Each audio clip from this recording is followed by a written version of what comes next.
Oh my God. I totally forgot last week we were all off on break. It was Memorial Day. I was like, why does it feel like we haven't seen each other for a couple weeks? And I'm like, oh yeah, well, we haven't seen each other for a couple weeks.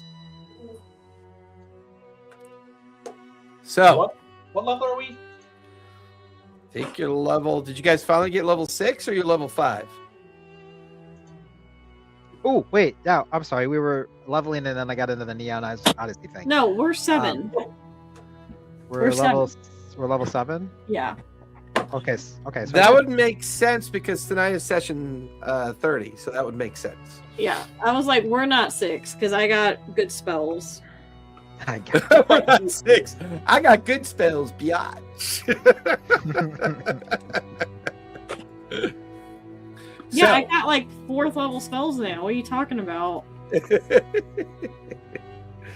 Where we last left off, session 29 had begun with the crew trapped in the cavern as the mysterious halfling mage began their approach. He has the uncanny ability to duplicate himself into multiple clones and attempts to blow open their barricade with a barrel of black powder. Maggot miraculously shoots the fuse, rolls the barrel into the tunnel, and Bungo pushes it further with gust of wind. Cinder then unleashes Fireball, detonating the barrel and obliterating the clones. However, the original halfling blocks the exit. Hitting Maggot with an uncontrollable river dancing spell during the chaotic skirmish, Mordain stuns the halfling with whatever spell that was. But the mage still manages to nearly crush Bungo's throat using a reaction before Cinder finally incinerates him with Dragon's Breath. Investigating the cavern, Maggot and Cinder discover a horrific truth. The smooth walls are made of hundreds of liquefied halfling skeletons. Cinder deduces that these macabre etchings served as a tuning fork for a powerful plane shift spell, revealing that the cavern was actually ripped from a celestial plane of existence. Their investigation is cut short when thousands of angry halfling clones crest the horizon and begin to charge towards them. Bungo's wild shape into a horse, and the crew races towards the hobgoblin-guarded chasm bridge. To secure their escape, Slick and Maggot dive-bomb the guards, prompting Glitch to bravely unlock her lightning breath. As the pirates cross, the terrified hobgoblins chop down the bridge, sending the endless wave of pursuing halflings plummeting into the ravine. The crew then travels for a few hours, safely reaching the borders of Singorn and the Harbinger Hills to take a short rest. However, a major ideological rift begins to split within the party. Fearing that returning Glitch to her true goddess form of Andra will attract the dreaded God Eater, Predathos, Maggot and Mordain secretly plot to kill or abandon the wormling. Conversely, Cinder and Bungo resolve to protect and restore her. Unfortunately, Glitch telepathically overhears the plots and flees in fear. Slick and Bungo track her down to the cliff edge to comfort her. Glitch reveals that her godly telepathy is slowly returning, and she chillingly notes that Mordain's mind is completely blocked by a dark, protective entity. Back at camp, Simba researches her spellbook and realizes they will need to find someone capable of casting Greater Restoration and Modify Memory if they ever want to break the Geese and restore the Changebreaker. So I believe we had settled in to the beginnings of a long rest when all this was going back and forth, if I recall. I was at Glitch's side. No, I was at Glitch's side. Yeah, Bungo and Mordain were going to take the first watch. Oh, you're right. Cinder. I'm doing a long rest. Bungo went back to. Glitch wanted to talk to Cinder, so Bungo went back and got Cinder, and took Cinder back to Glitch. Oh yeah, that's right. That's right. Because we were doing a long rest, and then I got interrupted because this is this whole split of the party thing. Yeah. Yarg. Yarg. So with Then that in fine. mind, Cinder is on her way to speak with Glitch. Who's on watch currently? Is it Maggot and who else? Mordain. Maggot and Mordain. Yep. As they plot to kill Glitch. What's life without a little plotting? Just a little bit of chaos. Not a lot, just a little bit of chaos. Yeah, that's my friend. Oh, I'm not even there, so you don't hear that. You'll never know. Don't worry. I'll take good care. Cinder, as you leave the camp and as you leave the camp, leaving Bungo and the others behind to begin the beginnings of a long rest period, you find yourself approaching the wormling. The wormling is kind of propped up, crouch-like style on a series of rocks that look down into the Harbinger Hills off in the distance. As you begin to approach, you feel the telepathic nature of the creature kind of immediately attach itself to you. Cinder, can I ask you something? Oh, you're on mute. If it is, please let me speak telepathically to you. The answer is no, but you're doing it anyway. What's up? How well do you know Mordain? I don't know any of them that well. What are you talking about? We Well, how'd met you end up? Maggot in a brothel. Well, how did you end up here with all of them then? Oh, Mordain created this human flesh golem, which was like Black Bane reborn or something, and it destroyed the ship I was on, and then ate everybody there. And then, God, what happened after that? I feel like that's just the major turning point. My life went downhill.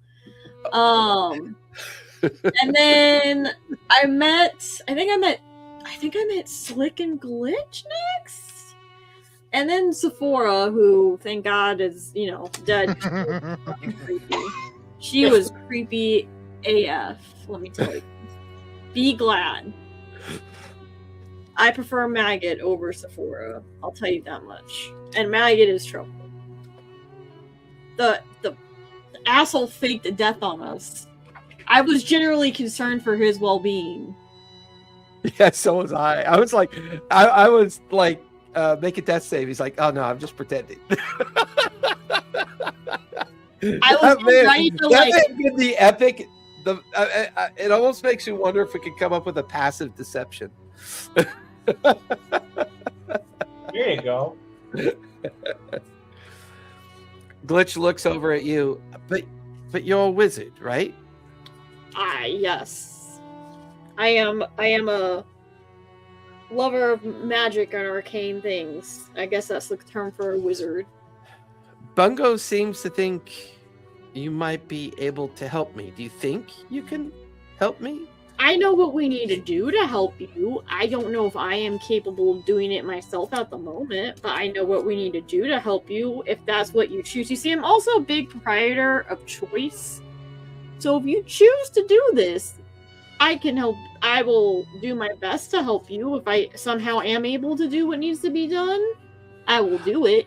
But if you also choose not to do it and just be Slick's buddy, that is also fine. I like Slick a lot, and I feel compelled to want to be with all of you. I like the freedom that you have and the fact that you gave me freedom. I'm a little concerned that you guys are kind of inherently evil. Listen, this is a new age. What is good and evil? Well, good is where people do good things, and evil is where people do evil things. Okay, let me rephrase this. Good and evil are not what you think they are anymore. I feel like it's very much fluid.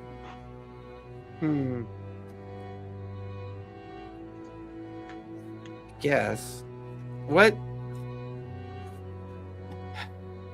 If Bungo seems to think I can join the crew, and I think I want to join the crew.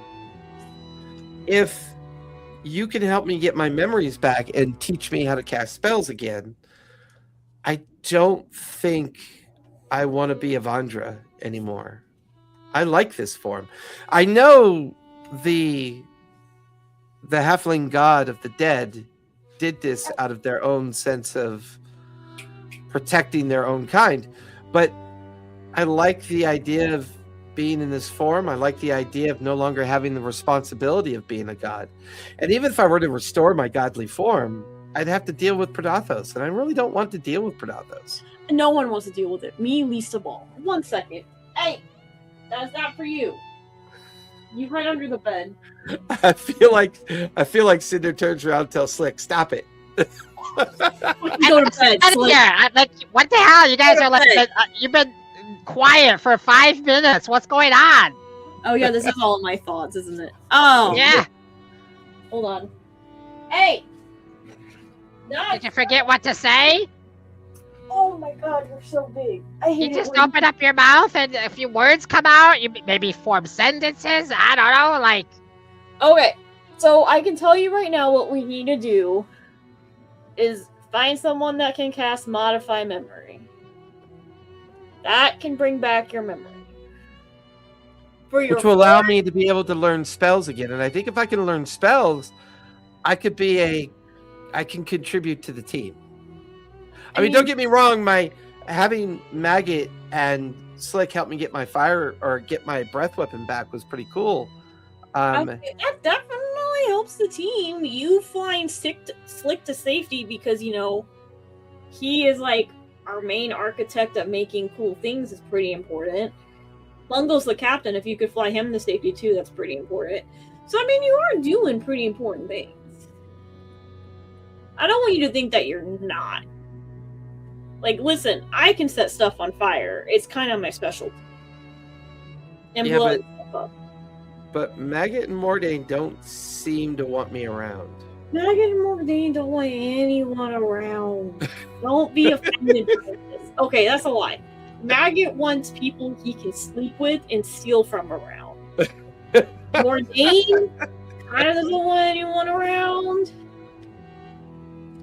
It's really weird. Whenever I try to telepathically look to the surface thoughts of Mordain's mind, there's just this unending well of darkness and this, I don't know, it's weird. Like, sometimes I wonder if Mordain is more than what he seems.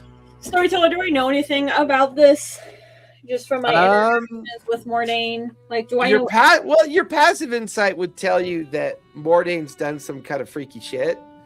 I mean, there was the assembly of the body parts, the sacrifices of Fora, the conclusion of Blackmane's curse. He always seems to have an inherent knowledge of chaos. And he seems to leverage that inherent knowledge of chaos to benefit the group from time to time, but usually to benefit himself. So there's definitely a kind of, how you might say, an evolution with Mordain that has kind of been steadily progressing. There is a more mundane reason that you might remember. He had that homunculus thing put around his neck to block the vampire from getting into his head. That's true. There's that. That would be part of your passive insight. God, cats, man, I love them to bits. You always know when to start knocking into your dice. Listen, Mordain is a freak. I don't know what else to say. I'm pretty sure he's not a wizard, which means he's a sorcerer or a warlock, because I've seen him do magic. I don't think he's a cleric, and I don't seen him shape change, so he's not a druid.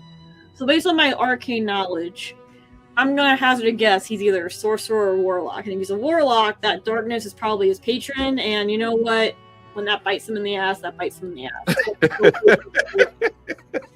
I don't know. I don't owe anybody nothing. Let me tell you that much. probably don't want to be in his head too long, from my understanding. Honestly, you might not want to be in my head too long. Like, you might start liking setting things on fire and just blowing things up. Which is my stick. You can't do that. So I guess we should teach you different magic so you can do other things. I like lightning. I like lightning. I think we need a healer. We all go down a lot. We're all kind of squishy. Maybe we could try teaching you a healing spell. Maybe like a healing breath. That might be... I don't see why not. I could do that.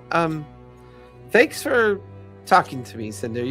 Your mind was the only one that was the least chaotic, and I have to be honest with you. Even though Bungo seems nice, there's a small something in him that feels dangerous. I mean, you see how he dresses, right? God, that was the most anime sneeze ever. Yeah. I know. Yeah, it was. That was adorable. That was great. You Thank you. turn your face away, I would have generally thought that was just someone at TV on in the background. Thank you. The number of 19-year-old girls playing PC and then suddenly sneezing like a kitten just came to mind all at the same time. So, you see how he dresses, and he's a captain of a pirate ship. I can't expect him to be 100% pure good. I'm not gonna lie, I'm not 100% pure good. You know, I've definitely set some towns on fire that have, wronged me, but let's not go into that. All of your minds, all of your surface thoughts of all of you all have this sense of ferocity in your viewpoint of the world and your viewpoint with each other. I know a lot of it could be in jest, and a lot of it could just be decompression of concern. My main problem is that that halfling god's going to keep looking for me. Well, then I guess we just have to sick Predathos on him and kill him. He might have cool wizardry things that I can learn from. And you now. Who knows? He's got to have treasure. That'll get the others involved, because that's money. More brothel time. Booze time. Yeah. Before long, the two of you are continuing your conversation as you kind of walk back to the campsite. She just kind of nudges your shoulder with her beak and says thank you telepathically. She then goes over to where Bungo is hunkered down over by his bedroll and over by where Slick is, and she kind of just rest. That's all I'll say. No problem. Next time, ask before you speak in my mind, and I'm going to take my long rest. it feels like the only way I know how to properly talk, so I apologize. If I talk in your mind, I don't sound like a child, but when I talk with the limited communication skills of this form, I kind of sound like a kid, and I think that frustrates people. I guess you're right. I guess I'm being an asshole, sir. Fine.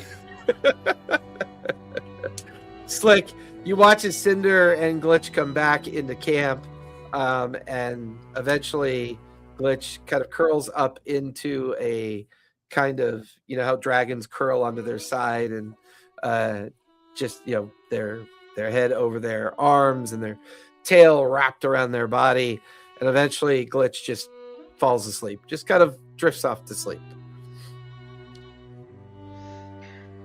I'll walk over to Cinder and be like, so did everything go okay? Is Glitch gonna be okay? I'm gonna give you a brief summary because I am exhausted and I would like to go to bed. Everything is fine. I want to know everything. Tell me everything. How about this? I'll tell you everything is fine, and they want to join the crew, and they want to learn magic and be your buddy. And then I'm gonna go to bed, and I will tell you the rest tomorrow. But I mean, you're already up. So, you can just tell me now. Cinder's like, don't cast fireball on an ally. Maybe, I mean, I mean, it just makes more logical sense. You know, you're already up, you're already standing, you're here, you're telling me half the plan, half of it. You might as well tell me Can the I full cast thing. I mean, banishment on him? Do you have banishment now? I do actually have You banishment. want to practice it? See what happens? I kind of do. He's gone. Yeah, give me a spell casting roll as you cast. Oh it, really. no! Wait a minute. I'm Fae now. Oh my god, are you Goblins really? are Fae. Yeah. Do I know you're Fae? No, probably not. Okay, well, I guess I'm still doing it then. Okay. Wait, when did goblins become fae? In 2024. Oh, really? Well, bye, Slick. Yeah. I mean, he has to do a con save. Is your con good? Really? They're not monsters anymore. They're some kind of fucking great. They're fairies. Mm. They're They're pixies. fairies now. Yeah, because they were trying to reconcile like where they came from because they're like they didn't really have a. They're made by magic users to kill Yeah. humans. They're not a real race. Aren't you also a goblin? Yes. Oh, I did not cast it. Oh, it didn't go off? Nope. Roll a D100 if you would, please. It wasn't a nat one though. You still have to. It's still wild magic, baby. This is my own fault. I feel this weird pull. I'm like, wait, what's happening? What's going on? Man. Did you just try to cast a spell on me? I did. I'll admit it. Okay, 4, 6, Cinder. 46. 46. 46. I feel like Slick, you watch Cinder invoke a spell, and at first you're like, why is why is she doing this? And then you watch as Cinder disappears. Oh. She's like gone, and she's like gone for a minute, but when she returns, Oh, thank God. her hair is now grown fully back, and it's the color of like rainbow hair, and her rainbow hair gives off the same spell effect as what's the one where it lights you up in multicolors? The what's that spell? Fairy fire, yeah. So she now roll a d6 for me, Cinder, if you would please. You're a genius. 5. I got 5. 5. Nope. For the next 5 days, Oh, no. Cinder's hair will have the same effect as fairy fire. you see behind his glasses this kind of like wide-eyed like, and then and he just rolls over on his backside. He's uncontrollably laughing. He's so hard. Now I'm never going to tell you what we talked about. My God, that is the creepiest goblin laugh I think I've ever heard. Okay, Cinder. I think we've had enough fun for one night. I mean, unless you want to go back to the carnival. I mean, wherever the hell you were. You look great. You look great. Hey, can I call you Rainbow Bright from now on? Go ahead. Okay, good night, Rainbow Bright. We'll see you in the morning. You sorcerers, wizards, You whatever the hell you are. sorcerers. Oh, man. Doesn't even call her a wizard, calls her a sorcerer. And then I'll go to bed. I'll try to go to bed. It's gonna take me a good 5 to 10 minutes to stop chuckling and like, you know. I will be still going to bed now, too.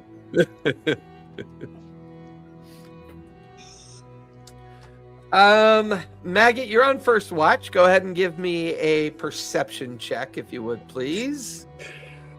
Okay. Mordain, give me a charisma save, if you would, please.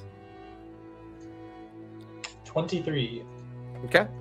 Wow, rolling high already. Yow! Great news. Let me get to my character first.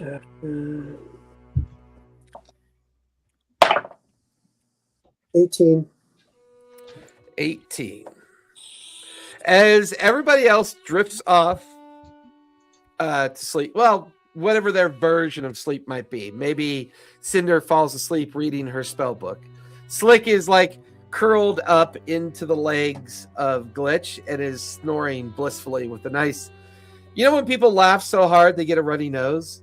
Slick has that like a little bit of a runny nose from laughing when Cinder, and it's really funny it's really funny watching Cinder sleep because her hair is like really long and rainbow colored, and there's like this permanent bright kind of cotton candy illumination energy kind of coming off of her hair. Bungo's asleep on his bedroll, and for the first time, well, there's two things you notice for the first time. One, Mordain is now sleeping with his eyes open. He is sound asleep, breathing like he's asleep. His eyes are wide open, which is kind of creepy. More importantly, as you watch him sleep, there is a permanent thin veil of miasma black energy that like is always around his form, almost like he's being protected by something you can't quite see. It's almost, you know, it's like this thin veil of black smoke that seems to emanate from his form but then dissipate quickly. It's pretty bizarre watching him. But then you hear a voice from off in the distance. Hey, you know, you guys are getting pretty close. And it's coming from a group of rocks and trees about maybe 100 feet on the edge of camp. I'll go over there. Yeah, you gotta. I feel like when you get up and go, like a whole group of bad guys come in, slit everybody's throat, and you come Right. back. Nothing like when the guard walks off because he hears something. But what's interesting is you walk off, you look over your shoulder, and you realize no one else heard it, or else it would have at least prompted them to stir in their sleep. So Wait a minute. Where's that dragon at? the dragon and Slick are sound asleep, you know, over by Bungo's bedroll. So everybody's out. You walk over to the edge of the rocks and the little copse of trees that are growing out of the rocks. And there's this translucent figure sitting amongst the rocks, smiling at you. They've got this ridiculous admiral's hat on. This, like, it's the most ridiculous hat you've ever seen. They're an older looking mouse folk wearing a uniform that is designed for an ostentatious interpretation of power. Like, the epaulets don't make sense. He's got a breast of ribbons that just don't make sense. He's got this impossibly awkward looking rapier. He's also got this like long gun on his back that looks way too long. And you can see like a collapsible mount up near the tip of the gun. But his whole form is translucent, almost very much ghost-like, or spirit-like, if you'd like. And he's just standing there, tapping his foot, and stares at you. He goes, "I said, you're getting a lot closer than most have ever gotten. Do you realize that, little green guy?" Who are you? Before we go there, before we talk about who I am, why are you guys looking for me? Do you understand what it means if you find me? No. So you're just trying to find me because of the treasure, I'm guessing, right? Duh. He starts pacing, but as he walks, he's actually gliding. So the spirit thinks he's walking, but the spirit's actually gliding. Listen, I'm going to give you guys a hint. I know you're close to the Harbinger Hills. You found the old graves. What'd you think of those vampires? They were pretty cool, right? Wait a minute. What? Did you make those things? Oh, Yes, fuck I yeah, am. I did. The funny thing is, I made them out of a bunch of pirate assholes that double-crossed me. It was really fun. I mean, Mira didn't think it was a good idea. You know, or Mara. I forget what Yeah. her name was, but It was Mara. the Loxodon thought it was kind of creepy. She's been giving me grief well, she can't give me grief anymore. You realize I'm dead, right? I'm dead. You're glowing and you're floating around, so yeah, I kind of thought you were a ghost or something. Yeah. So listen, treasure comes in many packages. I had a tabaxi friend that went by the name Fire. She used to tell me, if you look at something you don't need but want it, it's treasure.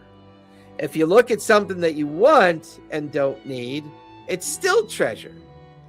If you look at something you don't need and you look at something that you don't want, it's still treasure, only you're pretty much a hoarder at that point. So I was very much afflicted with this idea that I wanted to collect everything in my short little mousefolk lifetime that I could. And there were plenty of people that double-crossed me. And those were the ones that I double-crossed as quickly as I could as well. So what I did is I took everything I collected and I created these rumors and whispers and puzzles and everything. And no one's ever made it to the hills before. No one's ever gotten this far. So as soon as, well, some of the objects that you carry get close enough, it triggers this. My spirit rises from my tomb and then comes here to have this conversation with you. A lot of magic involved in what I was and what I slowly am becoming. So here you are, this mouse folk with all this power and wealth. I mean, the Menagerie Coast had never seen anything like me before. I mean, I killed everything. I stole everything. I double-crossed gods. This is what you do when you reach the pinnacle of your absolute success. And you know what, little goblin? I feel like you're on a similar path, except you kind of have this disability that I think I need to help you with. You're inherently a goblin, therefore you're kind of stupid. So, anyways, this is what I think you need to do next. I'll take that from you since you're a ghost and I can't shoot you in the eyes. There's this place in the Harbinger Hills. You guys are almost there. But it's going to be really challenging because my friend Fire, well, she likes to fuck with people's minds. She's this big goody two-shoes kind of bard that, or cleric. Maybe she was a cleric. I don't know. All cats are alike. I don't know. Anyways, we used to have a lot of fun because she was a tabaxi and I'd ride around on her shoulders. So here's the thing. What she didn't know was going on at the time, I was secretly, slowly, over the many years that we traveled together before I died, I was casting a geese on her. And I gave her some instructions upon people's success at finding my tomb. Well, when you get to the Harbinger Hills, there's going to be a particular entrance that you want to find, a particular mining entrance that you need to find. When you find that entrance, you're going to find that it leads you to a tomb. And it's not my tomb, unfortunately. What it is, it's actually Fire's tomb. Because you see, when she passed away with the geese effect, it automatically brought her into the idea that she wanted to be a part of my great puzzle, whether she really wanted to or not. So here's the fun part. To learn the next place to find me, you guys are going to have to resurrect that tabaxi. And when you resurrect her, reincarnate her, or however it is that you do, don't do speak with dead. It won't work, and you'll fuck everything up. If you do speak with dead, you're never going to find my tomb at all. So when you find Fire's tomb, the tabaxi cleric, you need to reincarnate or resurrect her, and then the geese will take full effect because it'll be gone. She'll remember everything about my tomb, as she could begin to help you find me. This is so cool. I mean, no one's ever made it to the Harbinger Hills before. Oh, by the way, there's a bit of a journey you have left to get and find her tomb. There's some shit in between you and there. And not to mention, I would imagine the purposeful nature of the vindictive nature of the hobgoblins and the elves has come to full fruition. I got it started quite a while ago, but I wanted to make sure that when any group found me or was looking for me, you're probably coming into the area at the height of their border wars. That was just to make it more fun. I really don't give a fuck, but it makes it more fun. So, you know what? Good. Oh, before I go, what's your name, little goblin? Maggot. Ah, that's a good. Yeah, that's a goblin name. All right. Well, anyways, good luck. There's this puff of like magic smoke, and all these like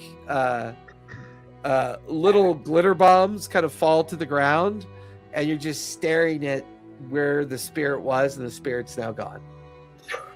Wow, this is some good shit. Fucking hallucinating. Okay, I go back to camp. While you're gone, Mordain. Everybody gets their throat slit. Mordain, you feel a familiar presence. As you are stirred awake, you see the outline form of Gil. There's a small puddle of water over by some rocks and trees. You kind of sit up, you look around. There's no sign of Maggot. Everybody else is asleep. And about 150 feet away from you, where this little puddle of water is, you can see an arm and a silhouette of Gil kind of forming out of the water, his two green eyes blinking at you. Hey, Mordain, come here for a second. I want to show you something. Come on, come here. Can't hear you, Mordain. Come here. Come here. I go over. No. Hey, listen. You kind of like, you move to the edge of the water and you're like looking down at Gil's form staring up at you. Listen, I gotta tell you, you're doing really well, Mordain. You've really embraced what it means to let me be your patron. But I think we need to push that edge a little bit. So I want to teach you another spell. You ready? You ready for this spell I got for you? I think you're going to like this one. All right. So this spell is called Puppets and Strings. And what you do is it requires a casting time of a minute, right? It also requires that you have the a little bit of dead body ash available. So whether it's a funeral pyre or somebody's body that you burn, you just got to make sure you have some ash available. And here's what you do. You take a little bit of alcohol, mix it with the ash, and then you throw it down on any dead body that you see. And then you can puppet that dead body for up to an hour. It's pretty cool.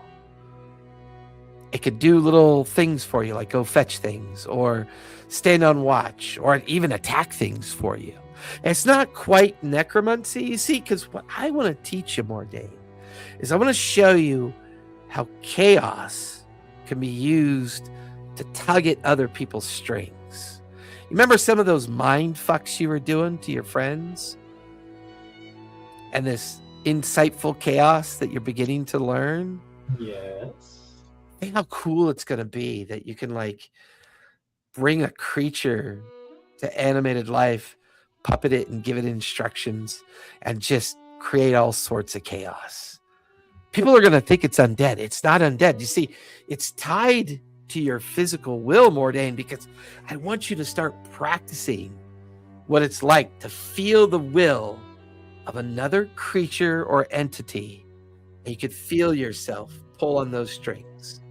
You can feel yourself tug at the remnants of their soul, tug at things. And the reason I want you to do that, Mordain, and now Gil is half out of the water. The water is now like liquid black sludge. You watch as a lizard gets a little too close to the black sludge. A little pseudo appendage comes out of the black sludge, curls around the lizard, and then just turns it to like liquefied meat, bone, and viscera, and pulls it into the sludge. See, what I want you to learn how to do, Mordain, is the power that you feel when you're tapped into the will of another person. And Gil's form, this patron of chaos, comes so close to you that he's just kind of like dripping sludge as he's like only a few inches from you. And you watch as his like little thin finger just taps you on the forehead, and this little daylight necrotic glow of energy forms and then fades. You know, once you have the will of somebody in your embrace, you feel that power for the first time. Imagine it a dozenfold, 100-fold, 1,000-fold. I'm going to show you things and teach you things that will send entire cities into chaos. Oh, and one more thing. You know that golem that you and your friends let out into the world, into the briny deep? Yes. Well, it found its way to a very isolated island, and there were a couple villages on that island. Oh, the chaos, Mordain. Even now, the souls that I feast on, when I think about what that did, you feel this like shudder come through your body as you have this brief vision of this flesh golem. And this metamorphosed flesh golem with bits of Zephora's kind of imbued form kind of cycled into it. It's rot and decay as it just casually moves through this village and kills a group of people here, kills a group of people there, kills a group of people there. And then you have this vision of the golem descending into the deep water, and these two large smoke columns descending up into the air of two destroyed villages on the island. And then you could see these apparitional souls coiling up into the air, but then they boil down into the sea, and you could see Gil's form in the sea, just absorbing these souls as they course down into them. I'm going to let you feel what that's like, by the way. You have that ability now, Mordain. When you kill something, you can walk up to it and you can absorb its soul. And when you do that, it restores your health, gives you a little boost of power. It even gives you a glimpse into the memory of the creature that you absorb. But here's the thing, it's a lot of power, so you can only really do it once per day. Do I have to kill, or does it just have to be killed around me? No, you have to, you put your hands around their neck and you squeeze, or you drive the blade up into the ribs, so you cast a spell. No, you got to kill it to be able to absorb it. Sounds wonderful. He's like, his pseudo liquid, like his ferrofluid liquid hand is like petting you. Like you want it to feel awkward, but it's like surprisingly soothing as he's just kind of like petting you. He watches his eyes go a little bit wide. Oh, the goblin's coming back. Well, good luck, Mordain. He slithers back into the water. The brackish water remains brackish and sludgy. It ripples momentarily. Maggot, as you come back to camp, you see Mordain kind of like crouched down by a puddle of sludgy water. And then, Mordain, you look over your shoulder, you see Maggot coming back to camp from somewhere. Hey, shit farther away from camp, man. I don't want to smell that. It's just for you, buddy. Just for you. kick some dirt over it at least. Okay. And he just kicks some dirt over it.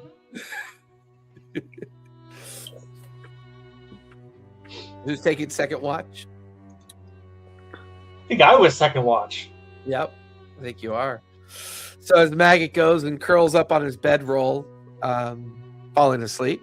Mordain, you're now on second watch. Go ahead and give me a perception check as you are keeping an eye out. That's a 6. It's a 6? Yup.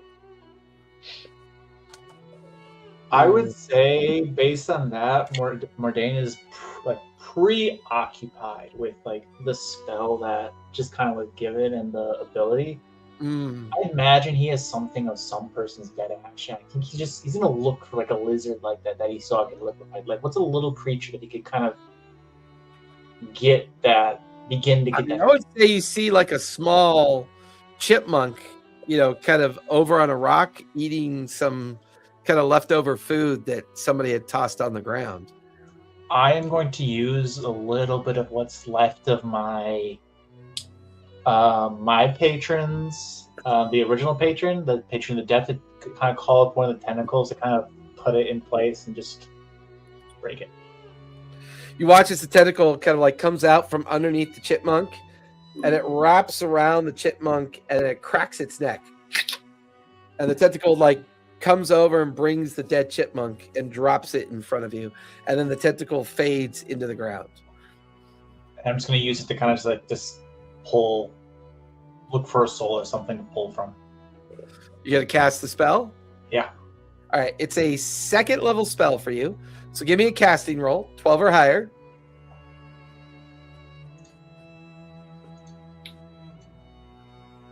Plus you add your spell attack modifier, of course. That was a dirty 20. Dirty 20. As you take some ash out of your pocket, you sprinkle it, and then you sprinkle it with a little bit of the alcohol at the same time. You watch as the chipmunk's lifeless body begins to kind of like twitch and move. You then watch as thin, translucent black lines of sludge come out of your fingertips and then connect to the chipmunk. And you begin to puppeteer the chipmunk for the next hour. You're like, as soon as you connect, the tendrils fade, and the chipmunk is now standing in front of you, all limp. Its eyes are kind of glossed over with the whiteness of death. And you begin to practice the spell. Roll a d20. Well, give me a sleight of hand check, if you would, Mordain. That's a 16. 16. You manipulate the chipmunk in such a way that it's able to grab something out of Bungo's pocket. And then you manipulate it to go and kind of like move about the campsite, picking up things and letting things go. You begin to feel that there's no sentient nature of this creature. So what you feel is that you could make it do simple commands like attack or follow or but then you feel yourself able to see through its dead, lifeless eyes. So part of that hour you watch as it walks around, able to look at everybody asleep in camp.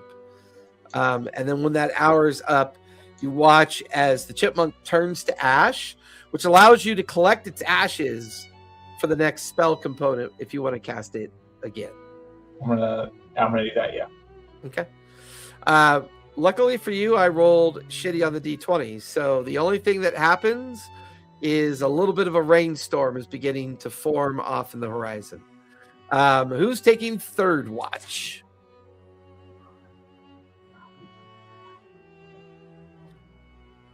It's either Bungo, Slick, or Cinder. So Slick? Bungo will. Bungo or Slick? Can you hear me? Yeah. Oh, I will. Okay, because I thought I heard Slick said yes as well, so I wasn't sure. Oh. So I'm good. I got my dragon pillow. I'm happy. You want to take watch, Slick? No, you're fine. You're good. Okay. Bungo, give me a perception check. Am I rested already? Yeah, you'd be considered rested at this point. Okay. 13. You immediately feel the rain begin to fall. And by the end of your watch, nothing too untoward happens. You start waking everybody up as the sun is coming up. Off in the distance, you could see the smoking volcanic volcano kind of drifting off into the rain. One by one, everyone starts to wake up. It's day 2 of your guys' travels. I think you guys are still in the Adarfe area, and you're entering into the region known as the Harbinger Hills. Everybody's awake, so you can now click off a long rest. It is raining and eventually giving way to thunder. What would you guys like to do? Breakfast for everyone. Bungo's the best captain. And it's like oysters, except for maybe me. Wisdom check. 13. Performance. 11. 11. Give me a D4 if you would, please, Bungo.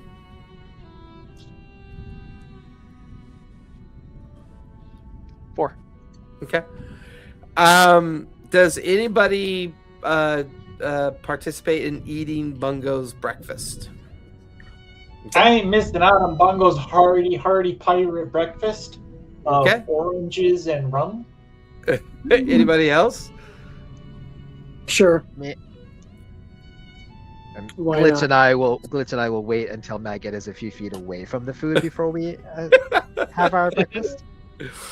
Unfortunately, it is not one of the better breakfasts that Bungo makes. So, for the next 4 hours, everybody has disadvantage on ability checks. What? As Nice. all of you now have Great.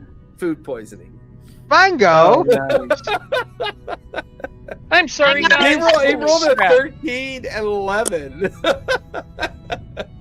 Damn! I go I'm over sorry, to guys. Mordain. Mordain, I think he's trying to kill us. I think it's poison. He poisoned us. I think you're right. He might have heard what we were talking about. I'm squirting out of both ends. Oh my god, Glitch! Stop pooping! Stop it! I don't have a shovel! Okay, I'm gonna offer restoration to anyone who wants it. The whole crew. Can't lines you just up in sprinkle it front in of your you. food? We line up as we're like holding our stomachs. Well, I think don't you have Man. some of the potions that you harvested that could do that? Potions.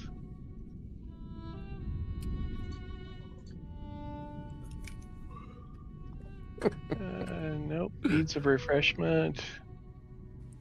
You can't be a captain and a cook. That's obvious. Because we got to kill the cook when they make food this bad. I don't see any potions marked down. Maybe it's in the. Might be in the group inventory. All that Yeah. stuff that little idiot made you, and you don't have a list of it.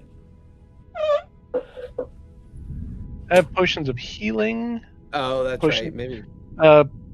1 potion of greater restoration. 2 potions of lesser restoration. So if anybody drinks the potions of lesser restoration, that will cause the effect to fade. I'll drink that. I'll drink one. So Cinder and Mordain drink the 2 remaining potions. You are no longer affected by the breakfast. Oh, damn. Bungo, I'm so Bungo, sorry. if you want to cast lesser restoration, I need casting rolls. Yep. Anyone else? I'll cast it on man, I'm myself standing last. here. Okay. Probably should- Like my Maggie's hand like hold hurt on to up. his stomach, like oh. I got bubble guts, man. You see what I rolled? Did you see What'd what you I roll? rolled? Natural 1. Oh God. However, I'll use the Oh, you- sundial. Oh, that's right. You do have the dial. Yeah, you do have the casting dial. My big money. No. 6. Well, 6 plus what? 7. That's what 13. 13. I believe Yep. that's high Good. enough to cast. Yep. That's So good. either Maggot or Slick can be cured. Or you Maggot, could do level you 2 were and do lying. both of us. It is Oh, a level that's- 2. Okay, do level 3, and you'd still pass. Well, yeah, that's true. Level 3 will allow you to cure both Maggot and Slick, so I'm good with that. So really, Okay. Bungo, it's just you and Glitch that have bubble guts right now. The dragons. Okay. And, like lightning sparks are coming out as he's burping. I'll do it for Glitch. We make a halfling dragon. Nope. sentient Nope. entity. Nope. Nope. Nope. Nope. Oh Nope. no. What'd you roll? 3.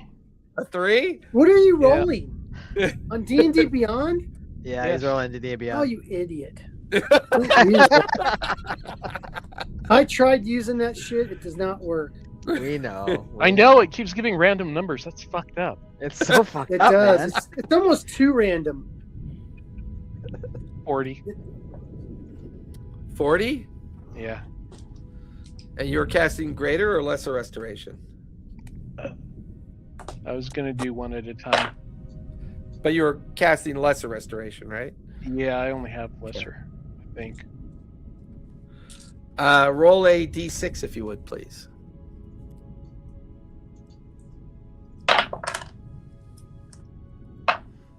Six. 6.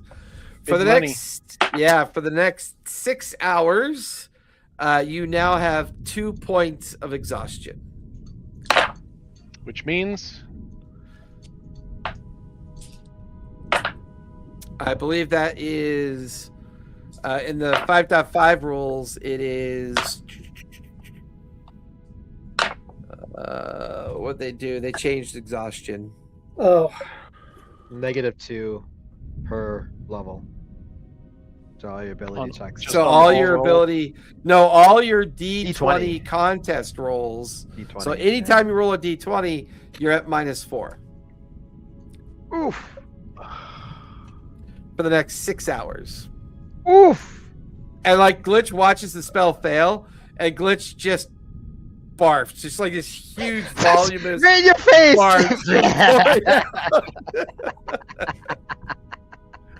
You do this restoration magic, and you just see. He's dead. I'll try it I'm once sorry, more, Bungo. Glitch. I'm sorry. You ready? Bungo. no. She's like- that. She's like, no, it's fine. Look, in a few hours, this will go away, and everything will be fine. And she just kind of limps up into the air with her wings to kind of like fly off into the distance of a few hundred feet to kind of release some more breakfast out into the wild, and then she comes back. I can do this. I'm okay. I'm sorry.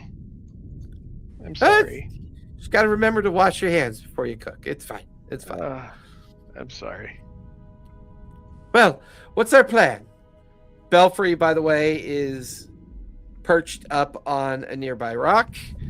As far as you guys know, you're a day's walk away from getting into the caves of the Harbinger Hills, which are firmly in the contested area of the Elvish Singorn Borderland dispute. And so far, no sign of the halfling. He does not seem to have been able to get across the ravine at this point. all right. Spellcasting rolls are considered contest rolls, right? Yep. Anytime you roll Okay. a d20, you're at -4.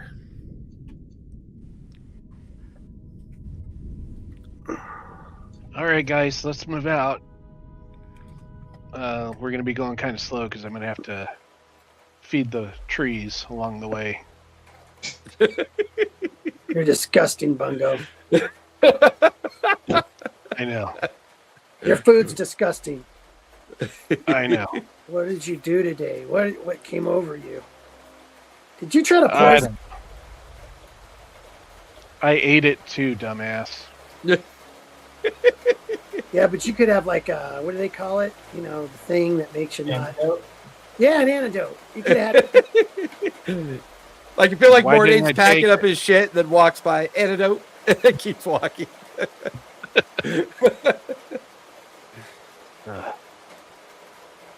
What are you gonna do? What are we doing with this dragon? We never came to a decision. What? When you mean we haven't made a decision yet? A decision on this dragon thing. We're getting chased by a god. Remember? Yep. Glitch is with us. If she wants to stay. Don't you want to go be with your dragon kind? No, I like you guys. I want to see where this goes. Bet you do. What are you jealous of Belfry? Like that Belfry might have competition? Like why are you so antsy about this? I mean, he does fly faster and higher, so I can see why This that would thing, whatever it is, I mean, I guess it's a dragon. It's getting chased by a god.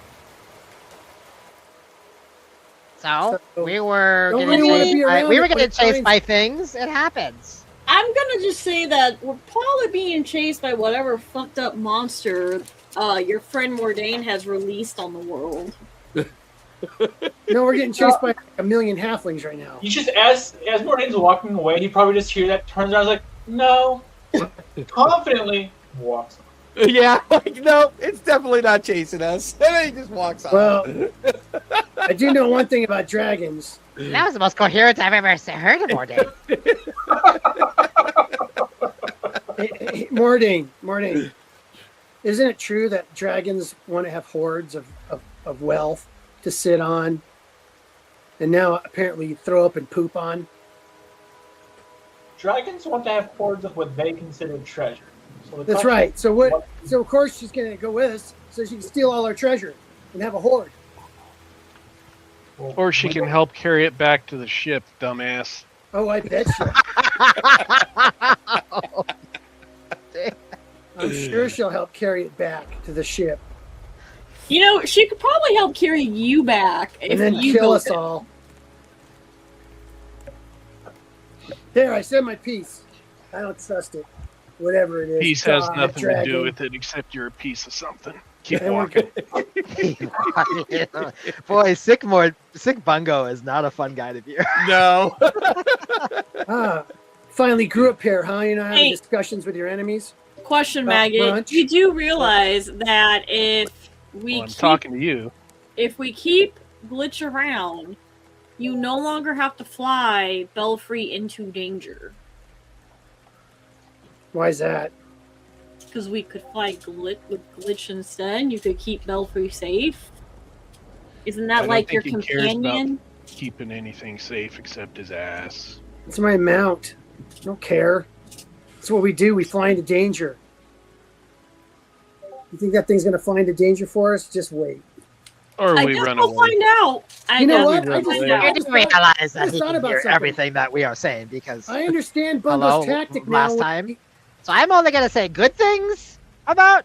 I'd like to say Only I'm not saying saying positive anything, things, because I'm I not know saying that he can anything hear us. bad about Glitch. I'm just trying to be like, having another flyer might be useful because I'm squishy. He's a part of the team now. We're gonna treat him like part of the team. Maybe we should treat them better than part of the team. Okay, we're gonna- that's part of actually- the No team. way. The teammates are not Okay. actually treated very well. Good point. We're gonna treat him better than we do each other. No, Well, he can eat you for all I care. Then. no. Let's talk and keep walking. She's one rung below me, and that Oh, means I'm the Oh, boss. I'll be right back.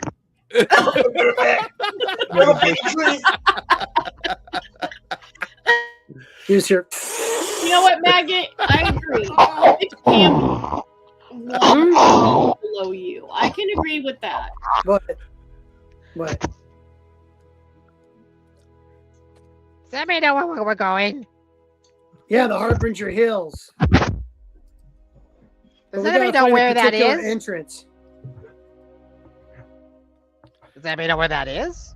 You guys have a kind of map that you've been following that's taking you in that direction. Does anybody know what it looks like? No, but the things will show us the way. The glowing mouse guy told me. Oh, okay. Are we there yet? Are we there yet? You say that I'm gonna smack you. Are we there yet? You guys have been like walking for 10 minutes, and every minute it looks like, are we there yet? Are we Are we there yet? there yet? We gotta be there now, right? We're there, right? Like, maybe you should. Man, start I really a wish dragon I thing. did take silence as a spell because I was fucking doing it. I took banishment. I'm helping you curate your spell list, is what I'm doing. You really are. You really are. When we finally get into combat, we'll use all our spells against each other and won't have any. Oh yeah, fuck you. Don't try to fuck steal you. my soul, Mordain. You'll starve to death. I don't know what you're Oh, talking about. God. So Yeah. what's the marching order? Dragon goes first. Steps on everything real hard. Okay, well then I'm Bung- up with him Bungo's because I don't in trust front. Maggot. Well, I know Listen. normally Maggot's up in the air on Belfry, right? Yeah, I'll go up in the air. Okay. No problem. It's like you should just go with them. And I'm purposely trying to antagonize Maggot at this point. Let's. You feel like going stretching your wings? Put on the music yeah. about a mile out. Yeah, Scares the it hell feels out of me like there's not out. really much left to come out, and if it does, it's just gonna fall down below. Oh, okay. So we glide off and cue the never-ending story music, and he's just Yeah. So with Please- Maggot please diarrhea and dive on Slick, with Maggot and Slick flying above, we'll start with them. Maggot and Slick, give me perception with advantage.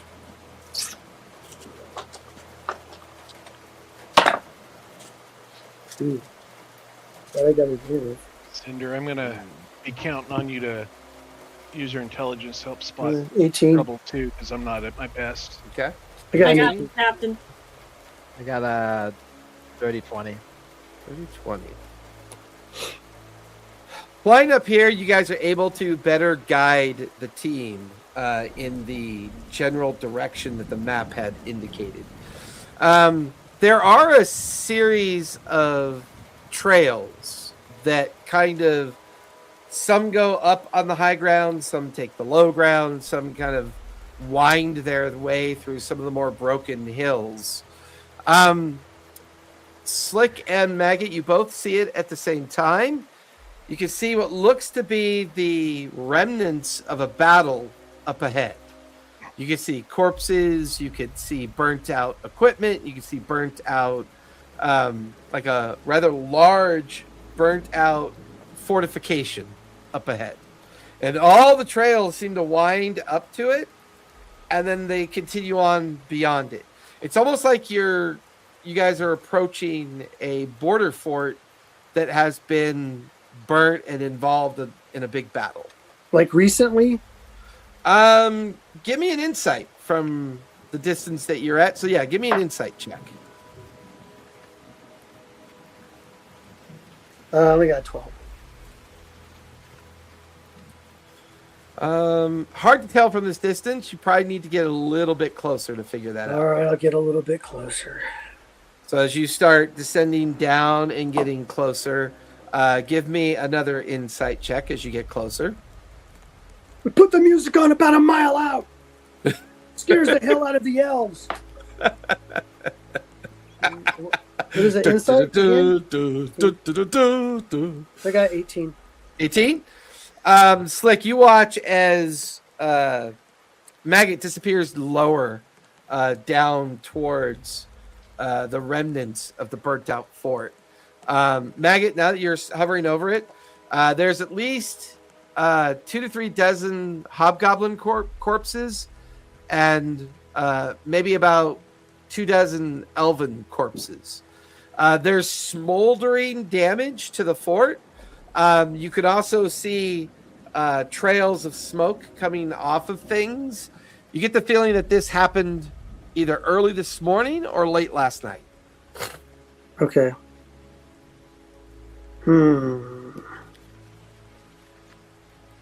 Everybody else on the trail are less than maybe a half hour to an hour away. I'll go back and let the captain know what I found. Okay.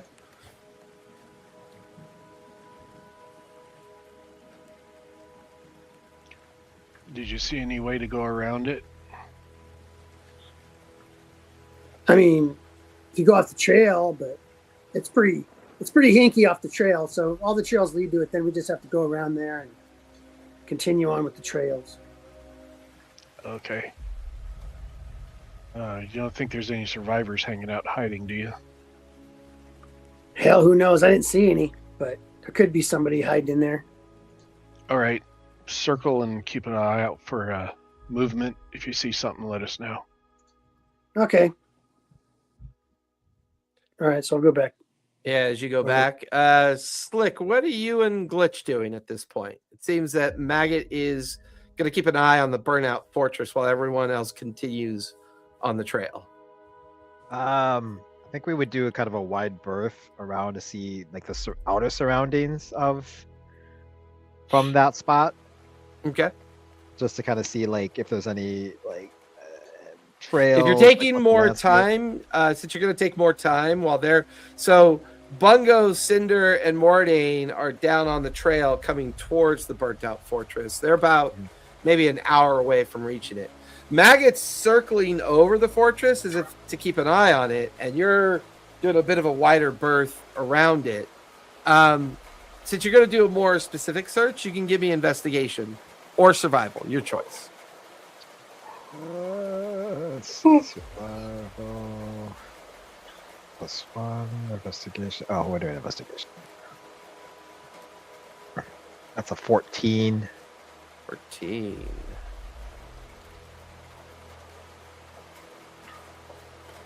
There is something strange about what you see there.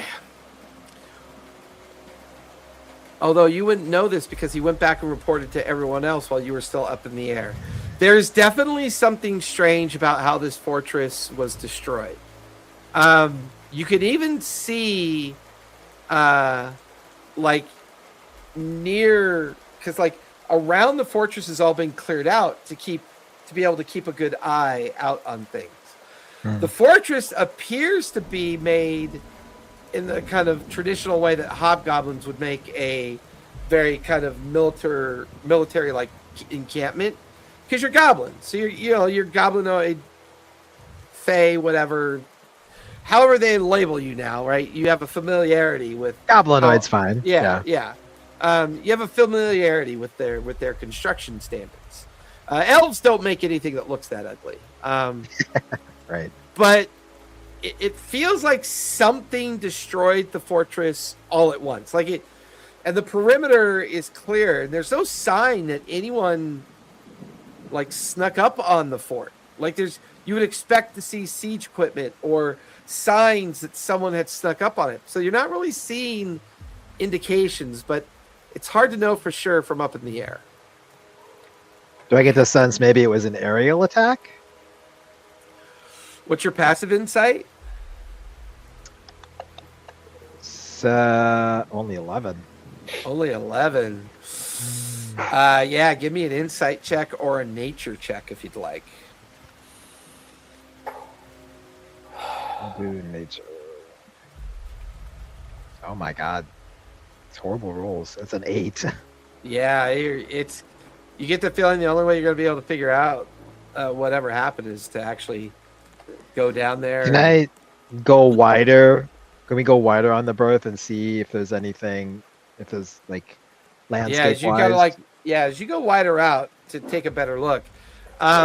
Slick, give me. Oh, sorry, not Slick. Maggot, give me. Boy, that's totally specious. All goblins are alike. Maggot, go ahead and give me a perception check with advantage, or investigation check, because you are now hovering specifically over the fort in an event. To keep an eye on it. Perception. Oh yeah, perception. So that'd be 27. 27. You can see a hobgoblin who looks like they are barely alive, slowly belly crawling towards a burnt out cart. That like somebody who was probably unconscious for a while, then suddenly had come to, and you could see horrific burn marks on their arm and their backside. You can see that part of their head is blistered from a severe burn. And this hobgoblin is just crawling towards the cover of a wagon. I'll land. Belfry lands. Starts getting close enough to, to drool a little bit, thinking that you're letting her have a little feast. Okay. Wait off on that a minute. I jump off. I go over. Yeah, hey, buddy. Off. What happened there? He stops crawling and he kind of rolls over onto his back. He looks at you. Fire. Reach a beast. Fire. Who are you? I'm Scout Maggot. Here, have some water, buddy. You need some water here. He takes a little drink of water, clears his throat. What thing attacked you? Dragon. A dragon. What color was it? Flash of red dragon. Oh. All right. Elves attacked us. We held our ground, and then out of nowhere, dragon, the largest I've ever seen, came in, did all of this, kind of sits up against the wheel. You realize his rib cage is kind of split open, and there's like a little bit of his abdomen is spilling out onto his lap. Here, put your hand right there, buddy, and hold that in. Puts his hand there, like. Well, when did this happen? Last night, on the midnight watch, I froze in fear and I ran and hid. And then when the flames struck, it was a massive explosion. Is that thing on the elf side, or just kill everybody? I think it killed everybody, even killed the elves that infiltrated into the fortress. I couldn't believe it. I'd never seen a creature so big. It blocked out the moon when it attacked. Okay. Well, done Can a great you help me, service please? for your. Do you have healing potions? Something you could give me? Well, you're a hobgoblin, right? Yeah? What's that got to do with anything? Well, it's good to die in battle. It's all right. Hey, Belfry, dinner time. Breakfast. Belfry just leaps on top of him, buries her head into his guts, just starts eating, and the hobgoblin just lies back dead as Belfry just pulls her head out of his stomach like a toddler eating ice cream. Big old tongue licking across her face. At least you're not going to get dysentery from that, like I did, from my breakfast. Chitters at you, makes some foul comment about Bungo. Yeah, I know you want to. I know you want to eat him real bad. Gotta hold off on that. Slick, Right. as you go on a wider berth, there's a clearing that you can see. An unnatural clearing. It's maybe 300 feet in diameter. It's almost like something incredibly large settled down into this clearing. You could see the makeshift signs of it nesting, maybe, or make it a place to temporarily rest. You can also see the signs of an intense amount of wind blowing back a huge amount of debris away from the edge of the clearing. Give me a nature check as you examine a little bit more closely. 6. I cannot get above a 10. Yeah, something very large was here, but you're not really sure what it was. What do you think, Glitch? This looks like a lot of devastation, and I get something about this just doesn't seem right. Glitch leans her head up and her beak gets close to your ear. Smells like dragon around here, and it's not just me. But I've never known a dragon to ever get this big. I mean, if that was a dragon down there, it would have to be 200 feet long. Most ancient dragons don't get that big. We'll kind of like go around to see if it, to kind of finish our berth to see if it's... Yeah, and as you're going around, you can see Cinder, Bungo, and Mordain arrive at the burnout fort just in time to watch Belfry finish slurping down the guts of the hobgoblin. We'll start to land. Yeah, and you land nearby. You guys are all kind of near each other, but you're kind of all in the kind of ruined remains of this both kind of wooden and stone built fortification. Clearly signs that this was a hobgoblin fortification. There are elven bodies strewn about. There are hobgoblin bodies strewn about. Maggot and Belfry are over while Belfry's finishing up a meal of one of the hobgoblins. Buildings have been crushed. Huge sections of the palisade wooden walls have been burnt to a crisp. You can see the large garrison building, like something sat on it and it crushed inwards. You can see wagons that have been tossed as if they were kindling. You can make out this is strange. This doesn't feel like a fight between elves and hobgoblins. This feels like something else happened. And at that moment, Slick and Glitch land amongst you as all of you are gathered about within the fortress. I get off of Glitch.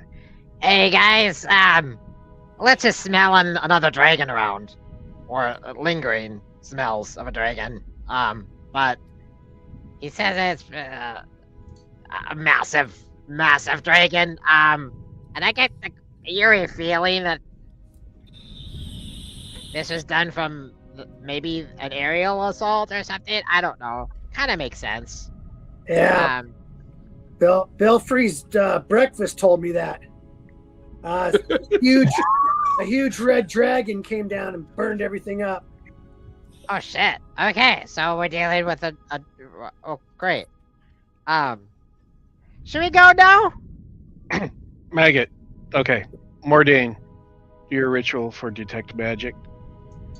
Slick, Cinder, after it's up, look for valuables. Maggot, scout the area for halfling tracks. Halfling tracks? Yeah. Just do There's it. some right behind you. Yeah, other than me. D6 inspiration. That was an epic burn. How many hours has it been? I'll say it's been 2 hours at this point. It happened since about you guys left midnight. your campsite. He said it happened at around midnight during the watch. All right. Maggot, you find no signs of any kind of halfling trail or any signs of. You find no signs of any kind of footprints coming in and out of the fortress of the fort. Do any of the bodies have any good rations on them? Give me investigation as you start examining the bodies as you kind of look for these trails or possible footprints.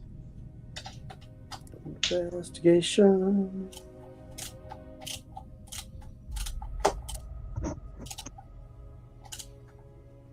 What the hell?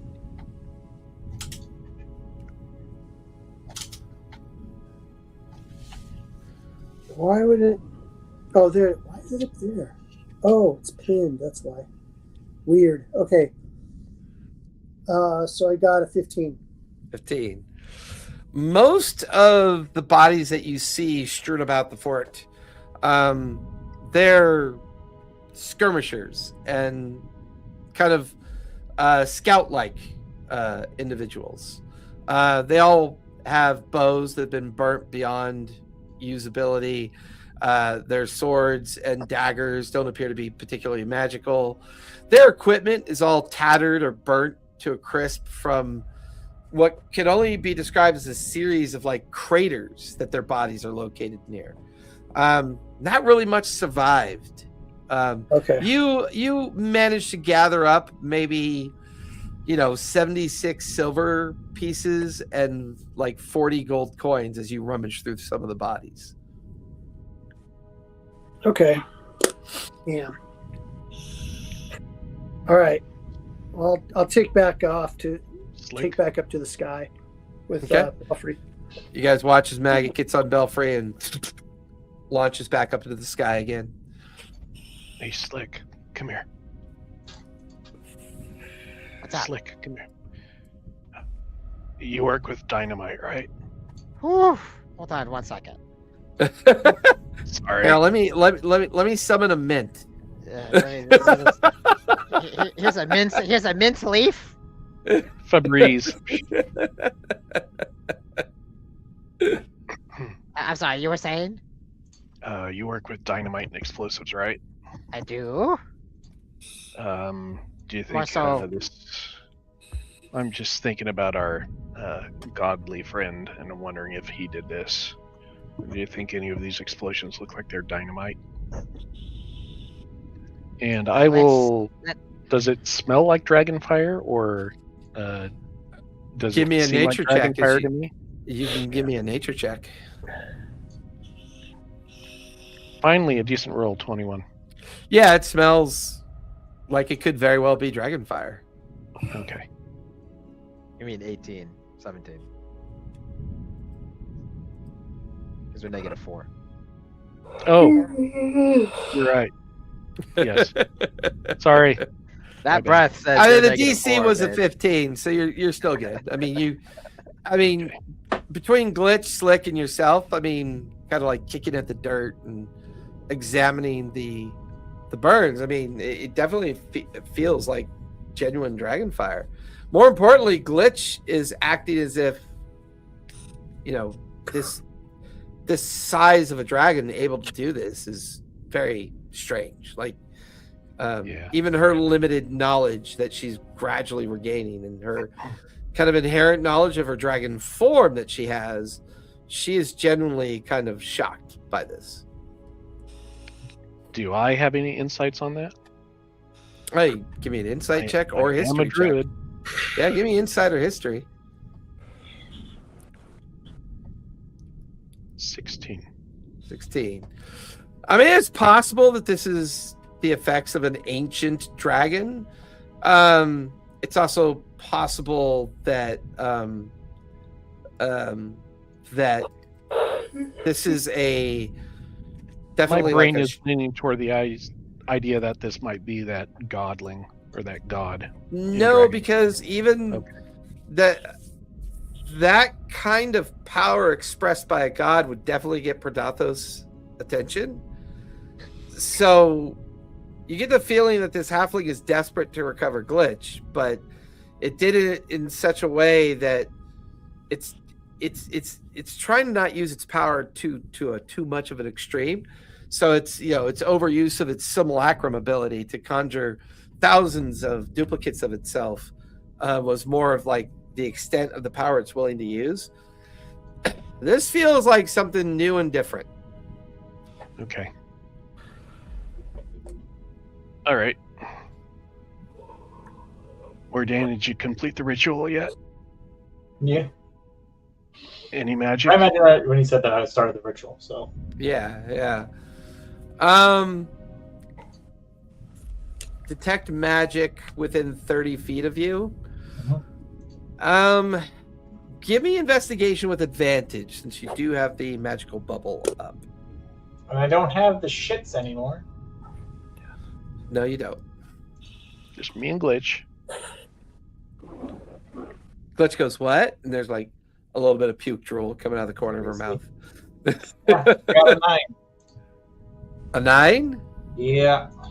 As you wander about the burnout structure of the fortress, walking near the bodies, walking near structures, no sense of any kind of magical remnant or magical devices nearby. There's, for all intents and purposes, this is just a destroyed fortress and with some dead bodies in it.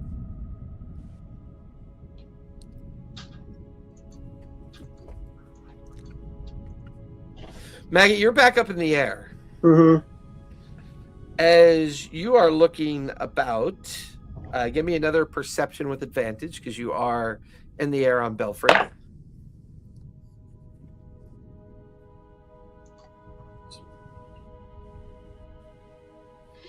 25. 25. After hearing from Flick about the clearing that he saw, it definitely piques your interest. So from this vantage point, you can see that clearing that Slick had mentioned. You kind of nudge Belfry to get a better look at it, and sure enough, everything he described makes sense. Whatever this dragon is, it's huge. It's massive. At the corner of your eye, you see a glint of red down in the clearing, under some rocks, boulders, and debris. Ooh, I want to go land.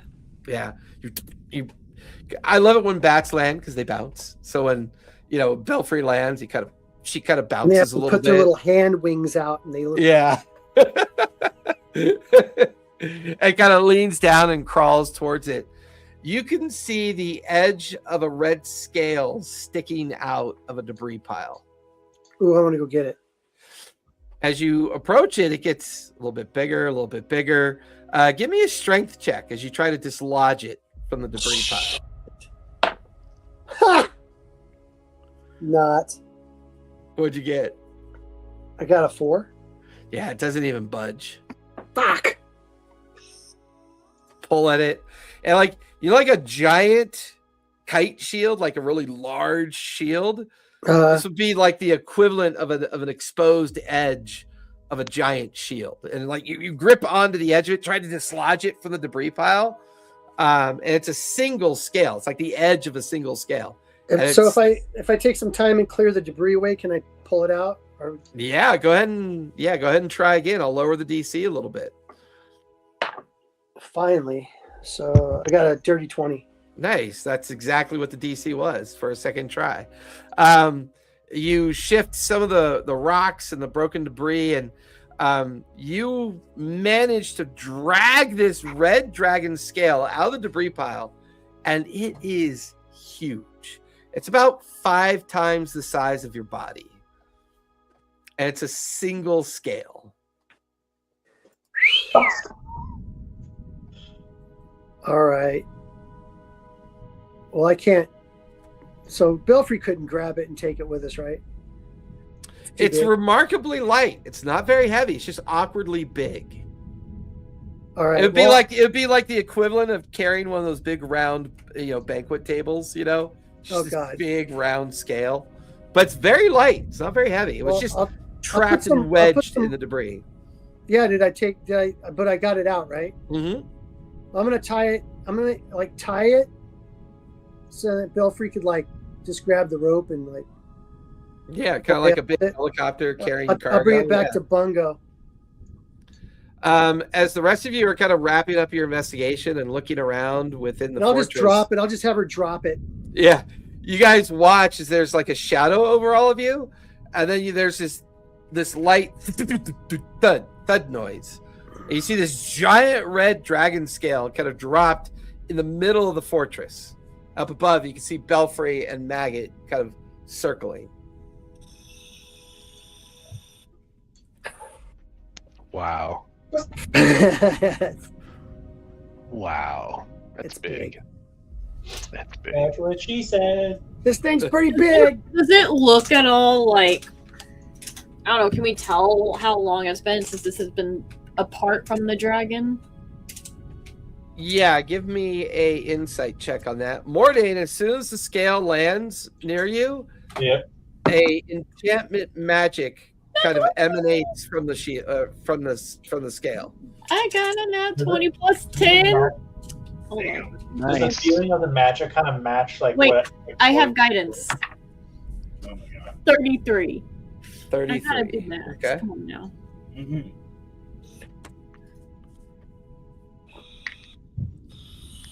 Morning. The School of Magic is enchantment. It's definitely an enchantment magic kind of emanating from the scale.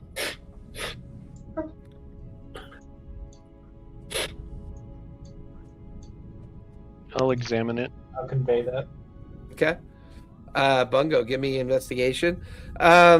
Cinder, this 6. scale, what'd you get? 6. 6. Cinder, this scale, I would imagine everybody would notice that your eyes go really wide. The fact that the scale is magical is definitely concerning. That's when you get the feeling that there's probably only one creature big enough that the scale would belong to. And that would be Tiamat.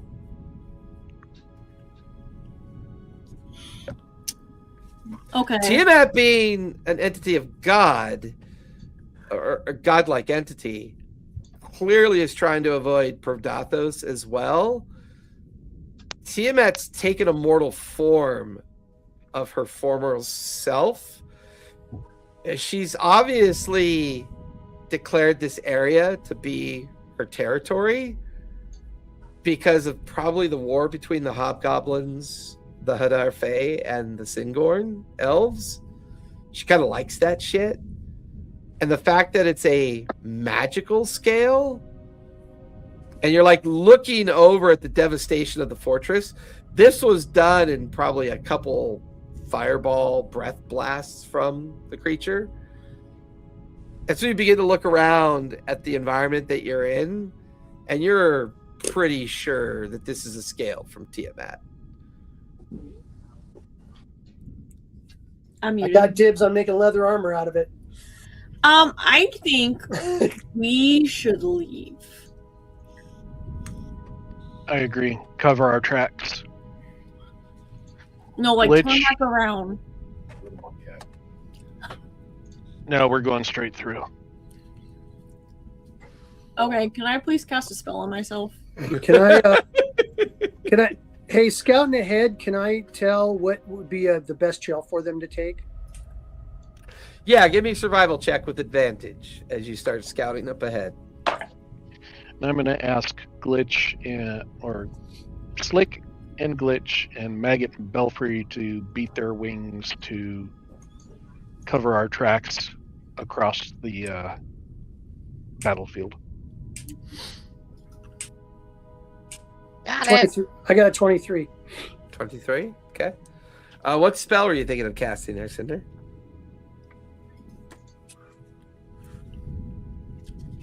Oh.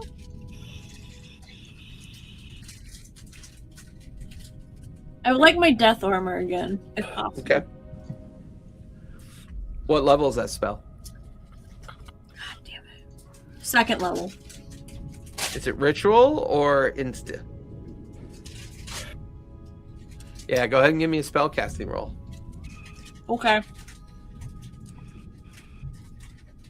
If you're sure. I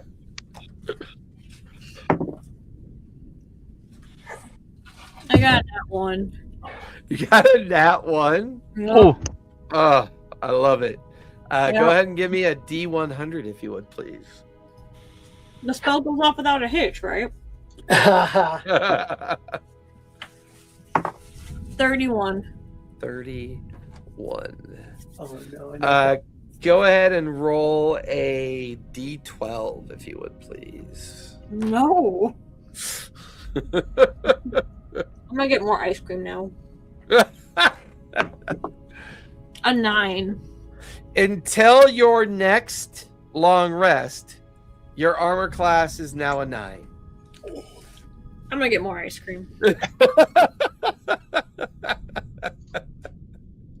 For everybody else, you're watching as Cinder still has the fairy fire hair, and for whatever reason, her armor's turned into like parchment paper.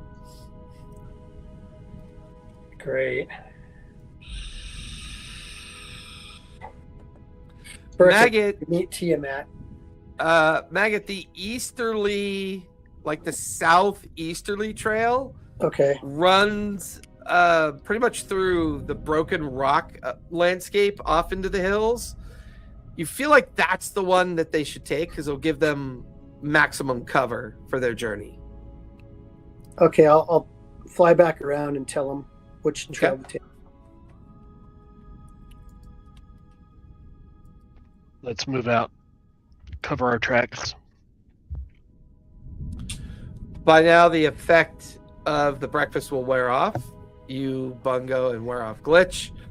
Oh, The mid-morning Glitch.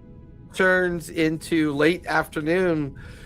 By the time you guys follow this trail, it leads down into a series of broken hills and broken rock. It provides enough cover, and with Maggot and Slick flying up above, more than provides enough warning if anything were to get closer. But before long, Maggot and Slick, you can see what could only be the Harbinger Hills. It is this mining quarry that's probably 2 miles long and maybe 3,000 feet tall. You could see all of these obvious mining trails that lead up into the dozens of mine entrances that you can see. There's abandoned equipment everywhere. There's old pavilions that have fallen into ruin. This place looks abandoned. No sense that anyone's been here for a very long time. And there's big cast-off piles, right, from the mines being the ore coming out of the mines. You can see rusted old roller carts and tracks that lead into some of the different mines as well. I'm gonna land and do the whole magical thing. The sexton thing? Yeah, the sextant thing, and see if I can get which correct. Yeah, as you pull out the tools and you start panning and looking, there's one particular mine entrance that as you look at it, you can see the etched engraving of the arcane equivalent of a fire or flame. Okay. Perfect. Before long, everybody else stumbles into the abandoned ruins of the mining area. You can see the 2 mile long stretch of ridges with all these mine entrances. You can see where Belfry and Maggot have landed. He's got his device out as he's looking. Doesn't feel like anyone's been here for a long time. No sign. Tiamat's a pretty big creature, so no sign that Tiamat's been here either. All right. Hey, this is the entrance we need to use. All right. Just for clarity, did we bring the scale with us? Does someone have that? I would imagine. Yeah. I mean, I leave that up to you guys to make that determination. It was pretty big, right? I mean, it was. It's difficult to haul, but it's doable if you want to try to haul it. What's the scale do? Well, it's enchanted with the School of Magic of Enchantment. It's lightweight. Oh, okay, gotcha. I mean, it could easily, or it could eventually be used to make weapons or armor or other things. It's just bulky and difficult to haul around due to its overall size. Yeah, I'll probably just leave it. Yeah. I mean, Slick could always try to tinker it into a handful of small pieces before you guys were headed off into the trailhead. Cut me out some leather armor, man. Shrink it or put it in the bag? Slick, give me a tinker check. Because do you guys have a bag of holding yet? Bag of devouring. Yeah, you have that. If you put your arm in there, sure. Pull out a stump. I thought Slick had one. That was devouring. Were they both devouring? If Callista was in this adventure, we got 5 of them already. But So true. No, that no, I don't have one. Slick, what'd you get for your tinkering check? 24. 24. That's really good. Roll a d20 for me, if you would, please.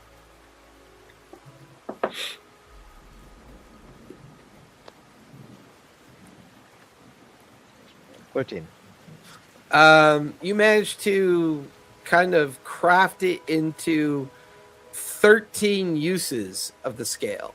So it's like these large, medium-sized squares that could easily be put into people's backpacks. So 13 small to medium pieces.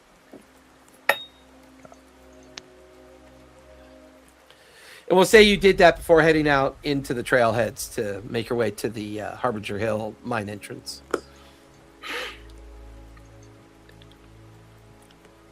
So Cinder, are there well, actually I would know this. Jason, are there spells that can be used to fuck with Tiamat because we have a piece of her body? Well, I mean, now that you technically have a piece of her scale hide, it could be used as a means of scry because you'd be somewhat familiar. She's supposedly She's gonna mortal fuck- now. No. Yeah. Well, Okay. she's supposedly mortal now, right? Because she's hiding from Predathos in a mortal dragon form. Whether or not she retains her memory, you're not really sure. But she's technically a physical entity of herself now wandering the material plane to avoid Predathos. But yeah, having a piece of her scale will give you the ability to either do a sending directly to her, or even do a scry on her potentially. Cool. Okay. That's all. Thank you. So what do we need to do once we get inside this tomb?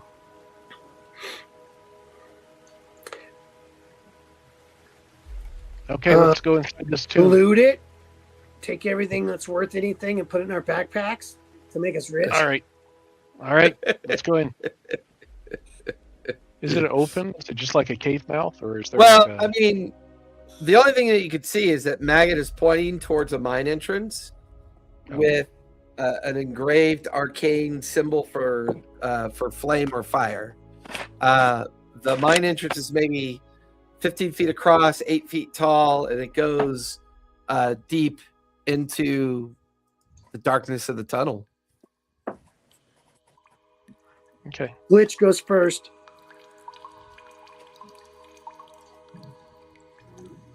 Go for it. I don't believe it for a second, but go for it. But I mean, she's the Glitch does have the new guy. I mean, Glitch kind of walks over to the entrance and starts kind of looking in. She goes in maybe about 30 or 40 feet. She comes back to report that the mine shaft goes on for about 50 to 60 feet, and then it finishes at a wooden elevator, like a wooden platform that looks to go down into the bowels of the mountain, or the bowels of the ridgeline, like where maybe like 4 or 5 people could stand on it. It would take you deep into deeper mines below. No sign of it, like no sign of creatures or anything. She would say that it doesn't look like anyone's been here for a very long time. All right. Let's go in. Okay, I'll go in. I'll go. I don't want to go. I'll go in the middle. Okay. Belfry, go hide yourself somewhere. Be aware. Stay away from that big ass dragon. Chitters at you, says something very disparaging about Glitch, and Something about Bungo and Glitch doing bad things to each other. That's a good one. You know I speak with animals, right?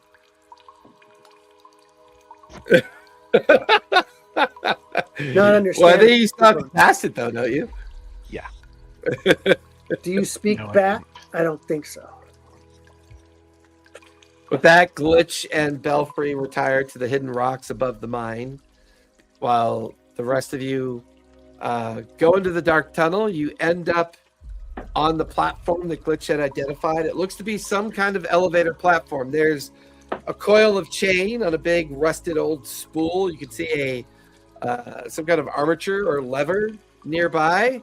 As you look down the edge of the elevator platform, it's just a sheer drop down into darkness below the elevator platform. It looks like it might still function. Would lesser restoration fix the effects of wild magic? No. No, don't do it. Greater restoration would. Okay. All right. Let's go down. Are there any traps here, Maggot? Nope. The ropes look like they're frayed and ready to break. Hey, Glitch, you know, tinkering around with stuff all the time. Let's see if, does this thing work? Glitch isn't there. Glitch is Glitch is the dragon. No, Slick. Oh, Slick. Slick. Sorry. Yes. Slick's here, right? He's not born the dragon? Okay.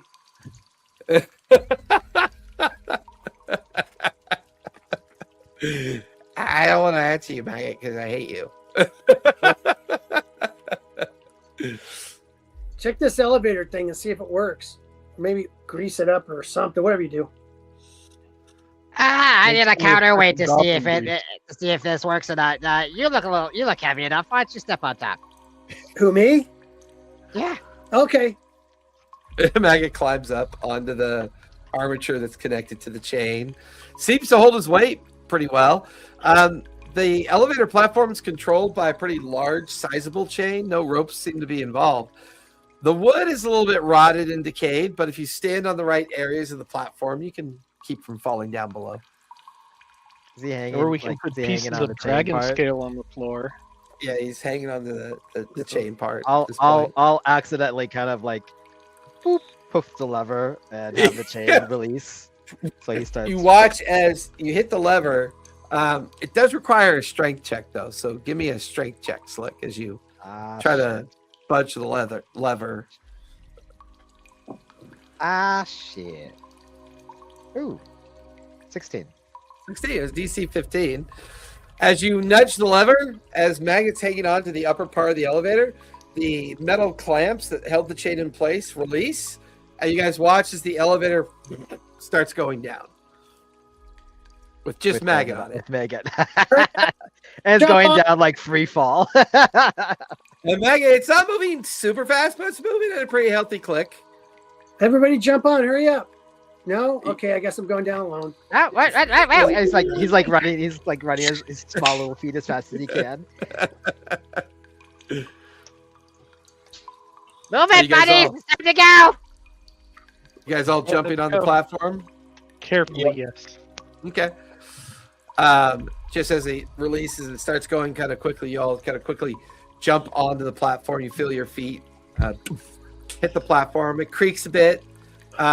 Before long, you realize that there's a counterweight that's coming up from below. This big boulder with a heavy chain around it is slowly coming up parallel to the vertical nature of the shaft as you're going deeper and deeper down into this place.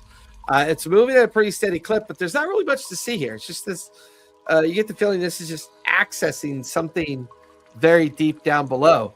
After about maybe 1,000 feet of going down, eventually the counterweight slows at the top. You feel the elevator start to slow, and then it suddenly settles into the sand at the bottom of the shaft. You're inside of a square chamber that doesn't look like a mine at all. It's kind of weird. And as you look on the other side of this square chamber, you can see what was Fire's pet that she had at the time. Do you remember? What was that stupid thing? Yeah, wasn't it that cat thing? No, I thought that was Faerun. Wait, that's Faerun. She had this Displacer Beast in the Faerun campaign. Trying to remember what. Maybe she didn't have one. I don't remember having. Was it a fox? It was a fox. It was a yeah, fox. She had a pet fox. So as you guys look across the square chamber, you can see these heavy bronze doors built into the chamber wall. And then in the middle of the room, as you stare at the doors, there's this huge, like, stone statue of a fox. There's some writing at the base of it. There's writing on the walls. You can see, once again, the arcane symbol for fire above the bronze doors. This feels like the entrance to a tomb. I'll go check the entrance for traps and stuff. Give me investigation as you This approach doesn't it. look like a mouse folk thing. Dirty 20. 30-20. There are a series of puzzles that seem to be connected to possible traps nearby. Okay. So I have to disable the traps and get the. It feels like if you disable the traps, it'll nullify the puzzles. Or if I solve the puzzles, it'll nullify the traps. Yeah, it feels like an either-or situation. Well, what are the puzzles? The first one seems to be a religious puzzle. Okay. Seems to be what's called the Puzzle of Nine, where you have to align the 9 different gods with their 9 different symbols on the door. Okay. But that feels like a sleight of hand contest. That you have to do it in such a way that you don't disturb the way that the trap is connected with that. And the trap seems to go backwards, and that's when you realize the floor here is all sand. You get the feeling if you don't do this right, the floor bottoms out and the sand funnels through some kind of hidden tube or chamber and pulls everybody with it. All right, I'll tell them now all that. Okay. We're fucked. Who knows about gods and stuff? Tinder. All right. First up, Yeah, I kind of know what's up. you gotta align the gods with the symbols. I don't know the gods. Okay. And if you fail, we're all gonna die. But go ahead. No pressure. Cinder, you begin to examine the door and the little discs that move into the different places. Give me a religion check.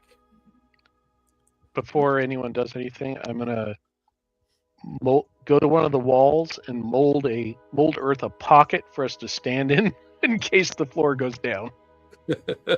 Okay, so religion. Yep. I gave myself items, thank you. I guess I'll have a tentacle stick out from the wall. 30-20. So you can grab onto Okay. it. You realize that the excuse me. You Sorry, realize Rich. that the symbols and the discs, you figure out the pattern. You can see the pattern. The problem is that this feels like a sleight of hand contest. So you're able to point the pattern out, but you get the feeling whoever does this has to do it very cautiously and very carefully. Okay, so not maggot. And Yeah. not fungo. What? I'm good at sleight of hand. Are you? Take Yeah. this. I have a coin in my hand. Try and take this from me. You don't have a coin in your hand because I already stole all the coins out of your purse. I don't have a purse. I don't know what you're stealing from. Your satchel, whatever you call it. Your satchel. Your coin purse, of course. All right, I don't have to do it. Whoever's really good at sleight of hand, get in there. Ain't me. Not me. Oh fuck. Oh, it actually might be Maggot. Isn't that? Yeah.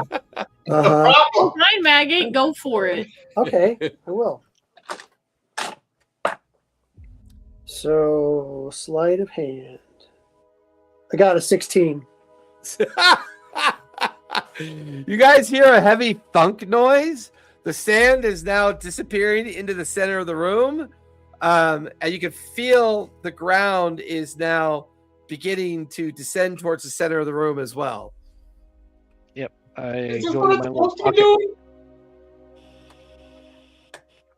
Guys, come What's- over here. What's the It's- next it's one? a tight fit, but come on in. What's the next one? I need everybody to make deck saves, if you would, please. Oh, God. God.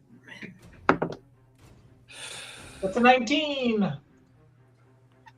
Mordain reaches Mordain reaches his tentacle that he has sticking out of the wall. He's Oh. able to hold on to it as the floor is disappearing. I got a Yeah. 13. I got a 13. Maggot, 1. you are sliding into the pit. What'd you get, Bungo? got a 1, but I did make that cube to hide in, so that's what I was going towards. Yeah, but you're sliding into the pit as you're unable to reach it. Cinder, what'd you get? I got a 13. 13. You are sliding into the center of the pit as well. Slick, what did you get? 14. You are sliding into the center of the pit. So, Mordain, you're holding on to the tentacle while you watch all your friends have been drawn into the gravity fed of the sand, pulling them in towards the middle. It's at that point you watch as a row of teeth begin to protrude along the edge of the pit, and you can see these tentacles beginning to kind of like pop up from the center of the pit as well. Pretty much like a miniature Sarlacc. I will. Can I cast Fireball on the teeth? You can certainly try if you'd like. I'm gonna do Give me a it. casting roll, yeah. So, wait, who fell? Who's fallen? God. Everybody, Everybody but you. I'm gonna cast Levitate on Cinder. Okay. Give me a spell casting roll. I'm so glad this spell went off because I was not looking forward to rolling another. and D4. here's where the adventure ends. That is a 13. 13. The spell goes off. Cinder, as you're focusing on casting Fireball, you feel yourself begin to levitate out of the sand, and you're now like 5 feet above the surface of the sand that is now pulling Bungo, Slick, and Maggot down towards its center. You then slam a fireball into the group of tentacles and teeth nearby. There's a roar of pain. Go ahead and roll damage, if you would, please.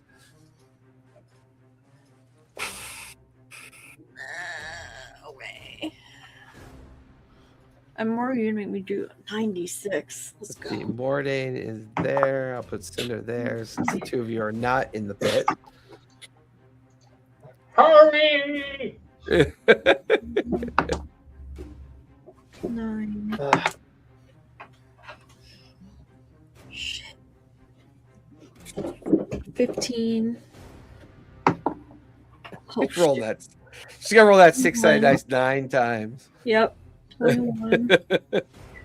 I'm using my fingers to count what roll I'm on. Oh, fuck. That's another 6. 27. 5. 30. 31. Cinder. 37 points of fire. Oh, wait.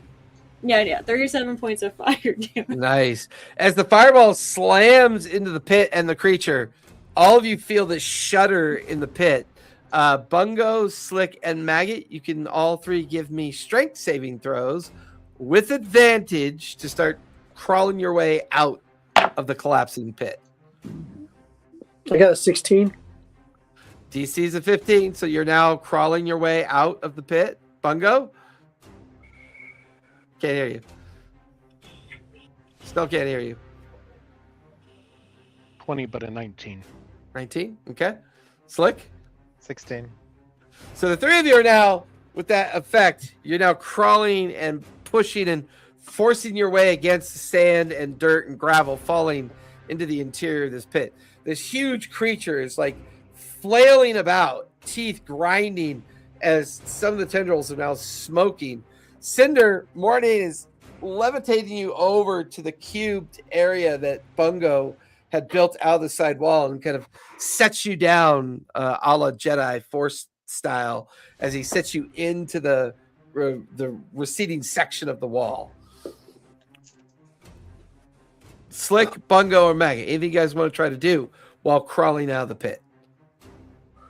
That thing's still alive? Oh, it's still alive. And you can see the tentacles beginning to reform and making their way towards where you guys are crawling out of the pit. I'll attack. Go for it.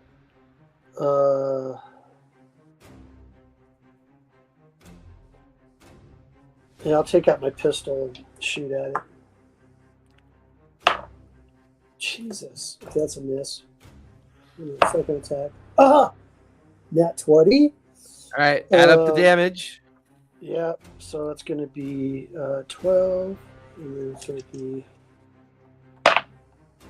Oh, God, man. 29, and then what's 1d6? So 31 points of damage. Nice. Bungo, anything you want to try to do? Yeah, I'll hit it with Ray of Frost. All right. Fire and ice. It's just We'll a be the spell couple attack. called fire. I believe and it's a spell attack roll, yeah. Ice. 16. That'll definitely hit. Go ahead and roll damage. 13. 2 points of cold damage. Slick, anything you want to try to do? I'm gonna activate my rocket boots and cast levitate. Yeah, your rocket boots go off. You glide over to where Cinder is as you're able to kind of like sit in the purchase area of that. Bungo and Maggot, as you watch the creature recede a little bit more, you notice that the ground is no longer draining. You watch as the teeth and tentacles recede back into the sand and gravel. And before long, you guys are standing there looking at the floor. Nothing there. Creature's gone. All right, Is I'm there going way to to find out if it's like an enchantment creature, or is it just like a trap, or is it something like a worm that can move around? It was definitely a weird creature. Give me a nature check on that, Cinder. I'm going to go look at the next puzzle. Yeah, the first set of doors have slid open to expose the next puzzle. Okay. I got 22. a 17 for nature. 22 and 17. This feels like somebody brought a creature here, raised it, and hoped that this would happen. That's perfect. Maggot, give me investigation as you examine the next set of doors.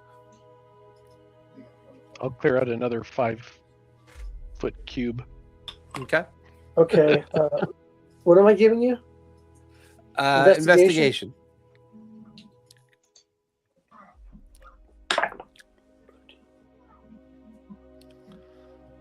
19. 19. This appears to be a puzzle about history of Exandria. All the different eras, the rise and fall of the gods. You get the feeling that this would be a history challenge for someone to solve. Okay. Man, why is this all like school-based stuff? I never went to school. So I don't know, maybe somebody that knows history or something. Bungo, you're not good at history. Mordain, Not at you all. seem weird. You might know. You seem weird. I'd be okay at history. I don't think I'd be great. Am I the best at history? I guess I'll take a stab at it. What's your plus for Everybody- your Sorry, history? well, there the wizard can find the history, then we did. What's your plus for history? 4. Beats mine. It's minus That's not- this. Yeah. Slick. Oh no, Slick's at 0. Morgan, what's yours? Guidance. Yeah, you do have a D4 guidance on this. Wait, me or Slick? Cinder. Oh, okay. I would imagine Slick's like, I'm engineer smart. I'm not like book smart. Yeah, like history but- smart. 1 + 1 is 2. 1 + 1. I got 18. You got an 18. Or guidance. DC was a 17. Oh. You figure out that there's a series of sliding panels that want you to align the timeline of Exandria. So you slide the time of the betrayer gods, and then you slide here, you slide there, and it takes you a few minutes. You get everything in order, and then you slide the set of doors open, and the set of doors slide open. You can hear this like metal thud, like something was deactivated. And then the third and final door, give me investigation, Maggot, as you examine the third and final door. Investigation. 17. 17. This third and final puzzle, you get the feeling, is a challenge of insight. There are a series of religious magical symbols kind of etched into the door. There's a series of kind of like parables and sayings about the symbols. They're both arcane, religious, natural, and religious would be divine. So it feels like divine, arcane, and natural knowledge of magic. This feels like a general insight check to see what all these symbols and alignments might mean and how to do it. I mean, could we each insight what we're like strong in? Could it be like one of those group checks? Yeah, if you guys want to make it a group check, that Because would like be I clever. could do arcane if Bungo did like a nature. My Mordain could do general arcane. insight is 7, and my arcane is 8. Those are good. Why don't you roll? Yeah, never mind. You just do it. We'll roll and give them an advantage, not advantage, but guidance. Okay. What do you want to roll? I thought you were doing it, but No, he disappeared. Jason. You must hate Bungo's no, I'm speed here. too. Oh, he's Yeah. there. Okay. What do you want me to roll? What do you want to roll? Do you want to roll insight? You want to roll Insight? Well, Yeah. my passive insight is 17. What should I roll? Arcane or insight? Which I think you should would roll pair them all? I would roll an insight check. Okay. Whatever's highest. Shit, 13, but guidance. Yep. 17. 17. You and- begin to match the symbols with the magic, and it begins to light up with these kind of like little glowing enchantment connections. And as each one connects, there's a clicking sound like something's been turned off.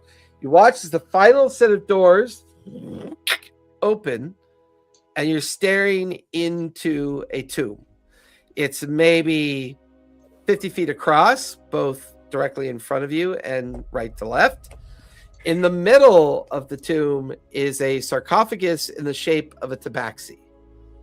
To the right, you can see a bunch of murals on the wall. To the left, a bunch of murals on the wall as well. Both murals seem to describe a lot of Menagerie Coast daily life stories. You can see the mural of a mouse folk. You can see the mural of an orc, of a Luxodon.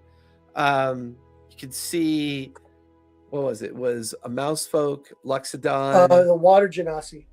and a water genasi are kind of all kind of paying homage and looking from the mural to the sarcophagus as if to be sad. The Luxodon appears to be sad. The water genasi appears to be confused. The mouse folk appears to be angry. The orc appears to be concerned, and they're all very artistically engraved into murals of Menagerie Coast activity. The sarcophagus itself is in the shape of a tabaxi form. The sarcophagus is like 9 feet long by 4 feet wide. And it's resting in a chambered tomb. The floor is filled with gravel. What would you guys like to do? Step on any button I can find. No. I want to kind of look at, just to kind of see like where are some like little unknown, like any minute changes that I could see. Give me investigation or perception. I'm gonna mold earth, the gravel into solid plates of stone in Okay. 5 foot areas. Okay. Morty, what'd you get? 19. 19. So while Bungo is reshaping the gravel into solid places to put your feet, when the gravel reshapes, Morning, that's when you pick up on the fact that the floor of this tomb is iron underneath the gravel. The whole floor of the tomb is iron. You also could see as if something is receded up into the center of the room, and there's lots of little flecks of metal plating hidden in the mural as well. Huh. I'll convey that. Okay. Mornay begins to describe all that to everybody. All right, I'll carefully go over to the tomb. Give me a dexterity save, if you would, please. So are we in an oven or a crushing chamber now? I would say Any oven. bets? I say oven. Any bets? I'll Anyone? put crushing chamber. Crushing chamber? Yeah. I'll Aquarium? give you, No one for let's see. aquarium? Terrarium? Ten- We're gonna be in a zoo for the rest of our lives. That's what this Dale book is. says he's got money on terrarium. what am I rolling? In dexterity save. Oh, just a dexterity save. Okay, so that's going to be. Where's my dex? So it'll be 24. Okay. So as Maggot approaches the tomb, you watch as this copper diode drops from the center of the ceiling. All the little metal flecks and then the iron floor all begin to cause all of your guys' hair to stand on end as you watch Lightning this box. massive lightning strike recoil out of the diode, ricochet around the chamber. Maggot, you will take half, because you did make your dex save. You'll take half of 100 points of damage. Okay. So it takes 50 points That's of 50 lightning points damage. of damage. Holy shit. Hang on a second. I want to see if I got anything that'll help with that. I think you have you're a rogue, right? What level rogue? I'm just first level rogue. Oh shit, you don't have uncanny dodge. Okay, I'll take it. Okay. Because All right. watch as Maggot is just cooked, just zapped by this ball of lightning rebounding off the interior walls. As it gets to the sarcophagus, you watch as the diode is beginning to recharge to do it again. I'll mold All right. I'll mold earth to in the shape of a spike to reach the diode. Try to ground it. How should we? This is a timing thing. Bungo, give me a sleight of hand. With the guidance. 11. 11. You shape it into a spike. You try to align it, and it doesn't quite align. Slams off to the side of it. You get the feeling that you have about 6 seconds till it fully recharges. Maggie, you're at the sarcophagus. Okay. What do I see on the sarcophagus? Since you don't have time for investigation, Oh, what's your okay. passive perception? On my passive perception. Where's my passive stuff at? I'll look on my character sheet. 19. Ooh, that's really good. As you're frantically looking for some kind of trigger or something to turn this thing off, you realize in the center of the sarcophagus is a single coin-sized hole that looks like that's got like lots of lightning bolts coming off of it. Looks like you're meant to put a coin inside the hole to disarm this thing. Question is, what kind of coin do you put there? And I'll try to mold again and make it work again. Okay. If there's time. I got gold and silver.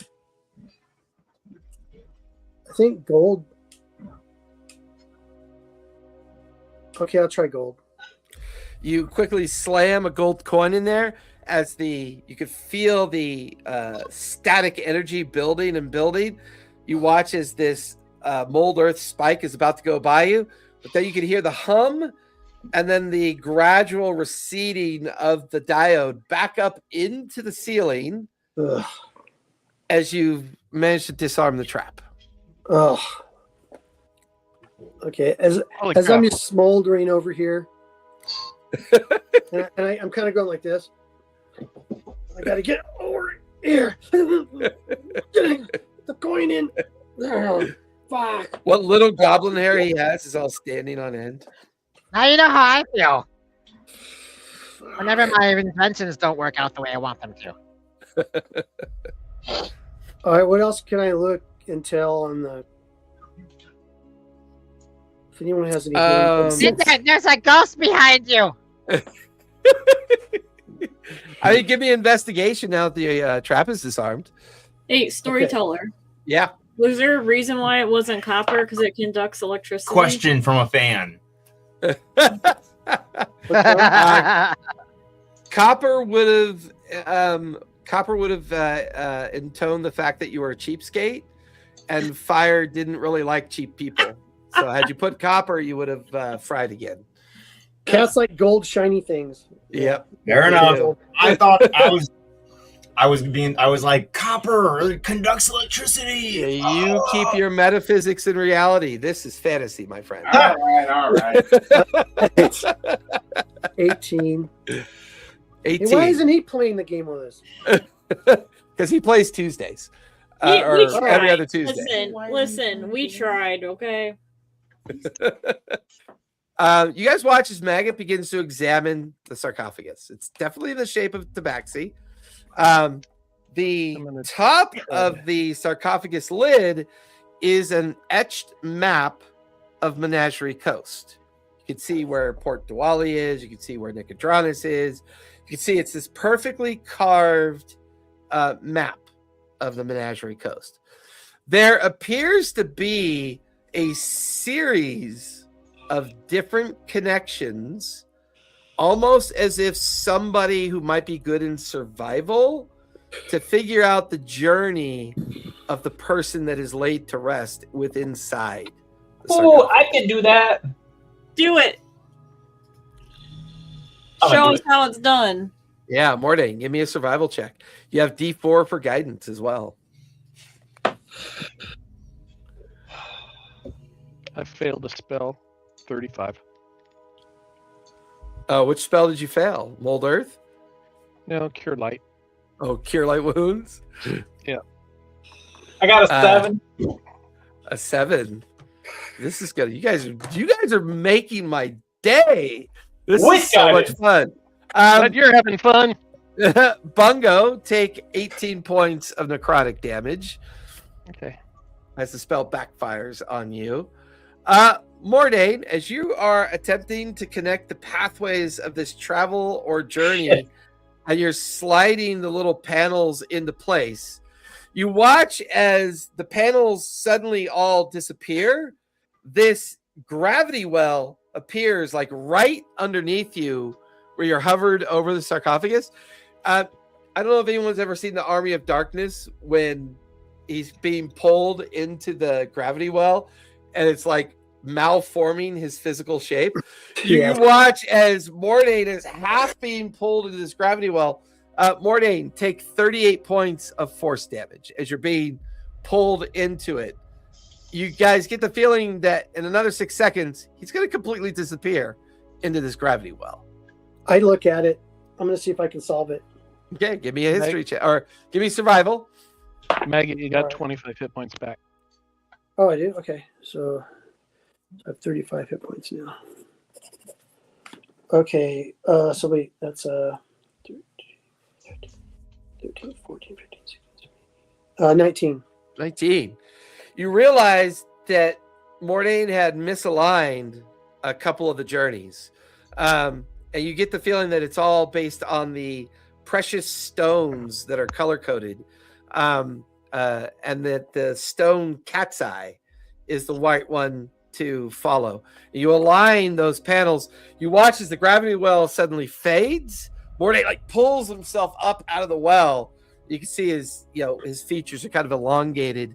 And then suddenly the sarcophagus lid slides open. And you're looking into the mummified remains of a tabaxi within the sarcophagus. Oh, damn.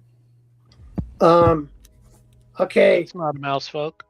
So the ghost mouse told me that we got to resurrect her. So let me understand this. We're following a ghost mouse that you saw last night. If you want to put it that way, yes. I mean, you put it that way, yes. were you sober? No. Okay. Well, why do we have to resurrect it? It's going to tell us the next clue to get to the mouse guy's tomb where all the gold's at.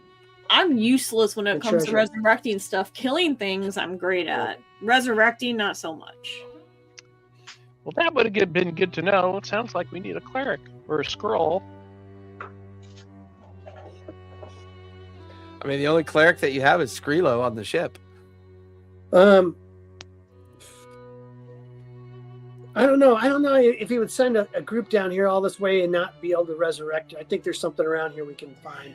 I mean, okay, so I have my book, right? Mm-hmm. Would that... Could I search for a resurrection spell? You would already know that that would not be in your book. Cool. Your book is arcane. This is a divinity / nature thing. Definitely wouldn't be in your book. I'm gonna carefully look in the inside of the tomb where she's at, and Inside the sarcophagus or the tomb Yeah. itself? In the the sarcophagus? sarcophagus. And is there anything hidden? Anything in there that could hold a scroll or anything? Lying along her right side, you could see a holy symbol. Lying along her left side, you could see a carefully placed satchel with an arm strap. Lying at her feet, you could see a pair of boots. And then lying up above her head, you could see a journal. And the cover of the journal says, "The Legendary Travels of Fire." All right, I'm gonna pick that up and take a look at it. You pick it up and you start thumbing through it. It's pretty much exactly what it says. It is a series of journeys that this young cleric has been on with their companion Fox. She also makes repeated notes about how cute Tobias is. Makes a lot of repeated notes about how much Tobias hates pets. The very last entry of the journal, if you're reading this, you can assume that the riddle that Tobias left you is now enforced. The funny thing about Tobias is he thinks that I didn't know about his geese. Well, I did. I had that geese removed a long time ago. Tobias is sent you in the middle of nowhere for nothing. I bet he even gave you a clue, and that clue means that you're not going to be able to figure out how to do whatever it is. So, good luck. Hope you find what you need. Wow. Is anyone There's need some healing? hidden. There's this all things written in code. I gotta take a minute to look at it. I'm like, Yeah, like this, Fucking only fast. Maggot knows what the journal says. So he's like, it's code. It's code. You got to give me a minute to decipher it. I look around in the journal. I'm gonna look for like anything hidden in the, the margins or anything. So I mean, there is the satchel. There's a bag. I'll check the satchel. I'll check the satchel. It's definitely a bag of holding. Question about the spell that I got above table. Is that is that a full resurrection kind of spell? No, dead? That's an animate dead kind of. Animate dead. Okay. Yeah, variation of the spell. Okay, I'm gonna check out the bag and take it off carefully off of the body. Give me an insight check, if you would, as you do that. Okay, before I die. Okay. Insight. Do you need more healing? Does anyone need healing? I got a 14. 14. That'd be enough to figure it out. You get the feeling that the satchel was actually placed in here after the burial. The journal, the boots, and the condition of the body all feel tied to each other. The satchel feels different. I'll check it for traps, and then I'm going to open it up and see what's in it. It's definitely a bag of holding, so you would know that to empty a bag of holding, you turn it upside down and invoke the word empty. And whatever's inside will spill out onto the ground. Okay, I'll do that, but I don't want it to spill out like all over the body or anything in case there's stuff in there. As it spills out, a scroll falls out along with a note. All right, look at the note. Look at the note. I just want to let you know that she thinks the geese failed and she discovered it, but she didn't. I had to put on her again later on. So things don't get fucked up. Here's a scroll of Ray's dead. All right. Hey, this is the scroll we need. Who wants to read it? Cool, let's sell it. This just sounds like it's just a huge trap and a clusterfuck. Like, this does not sound like it's going to end well for us. But yet you're still here. And you still get 1/5 of the cut of treasure that we get. I feel like at some point, don't know. 1/6 glitch is in it. She's joined the chaos. Yeah, I know. Okay, then 1/7 because Maggot gets some too. I guess we're giving Mounts money now. God, you really hate them, don't you?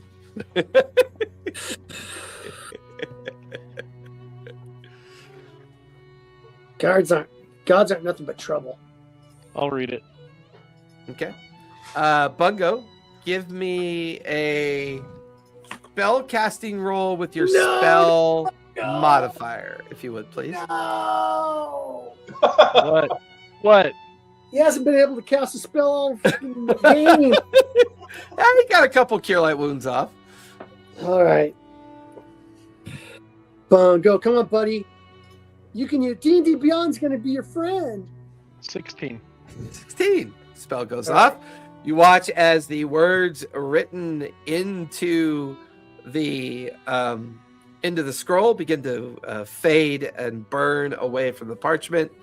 The blank parchment falls to the ground. You guys watch as the mummified remains of the tabaxi are beginning to stir and mumble, and they're definitely breathing as they have been brought back to life, but they are still wrapped in the mummy bandages. So I'll open up the face area. Kind of open up. There's this furry tabaxi face that kind of pokes through. I am going to kill him. Where is he? The tabaxi sits up, starts pulling the bandages off, and she seems very woozy. She's wearing very simple leather armor underneath the wraps. She looks around, sees all of you. She's like clearing the kind of weird dust and being able to see out of her eyes. And she just, wait a minute. He's already dead. Well, who are you guys? I'm Maggot. How you doing? I'm Bungo. Oh. You're supposed to give us the next clue so we can find Tobias's tomb. She kind of looks at all of you. As soon as you say Tobias's tomb, she gets this dull look on her face, and she begins to she suddenly goes, and then she starts this beginning of a long speech. And that's where we're going to finish tonight. As we it's wrap 6 up the already. That evening flew by, man. shenanigans. Against all the crappy rolls, made the time go by fast. Yeah, no doubt. Our food We- poisoning made time We did fly. not roll good tonight. I did get a natural 20. Well, you guys go ahead and linger so we talk about schedules. Everyone else, thank you for watching. Be safe, be kind, and don't forget, play a game. Good night, everybody.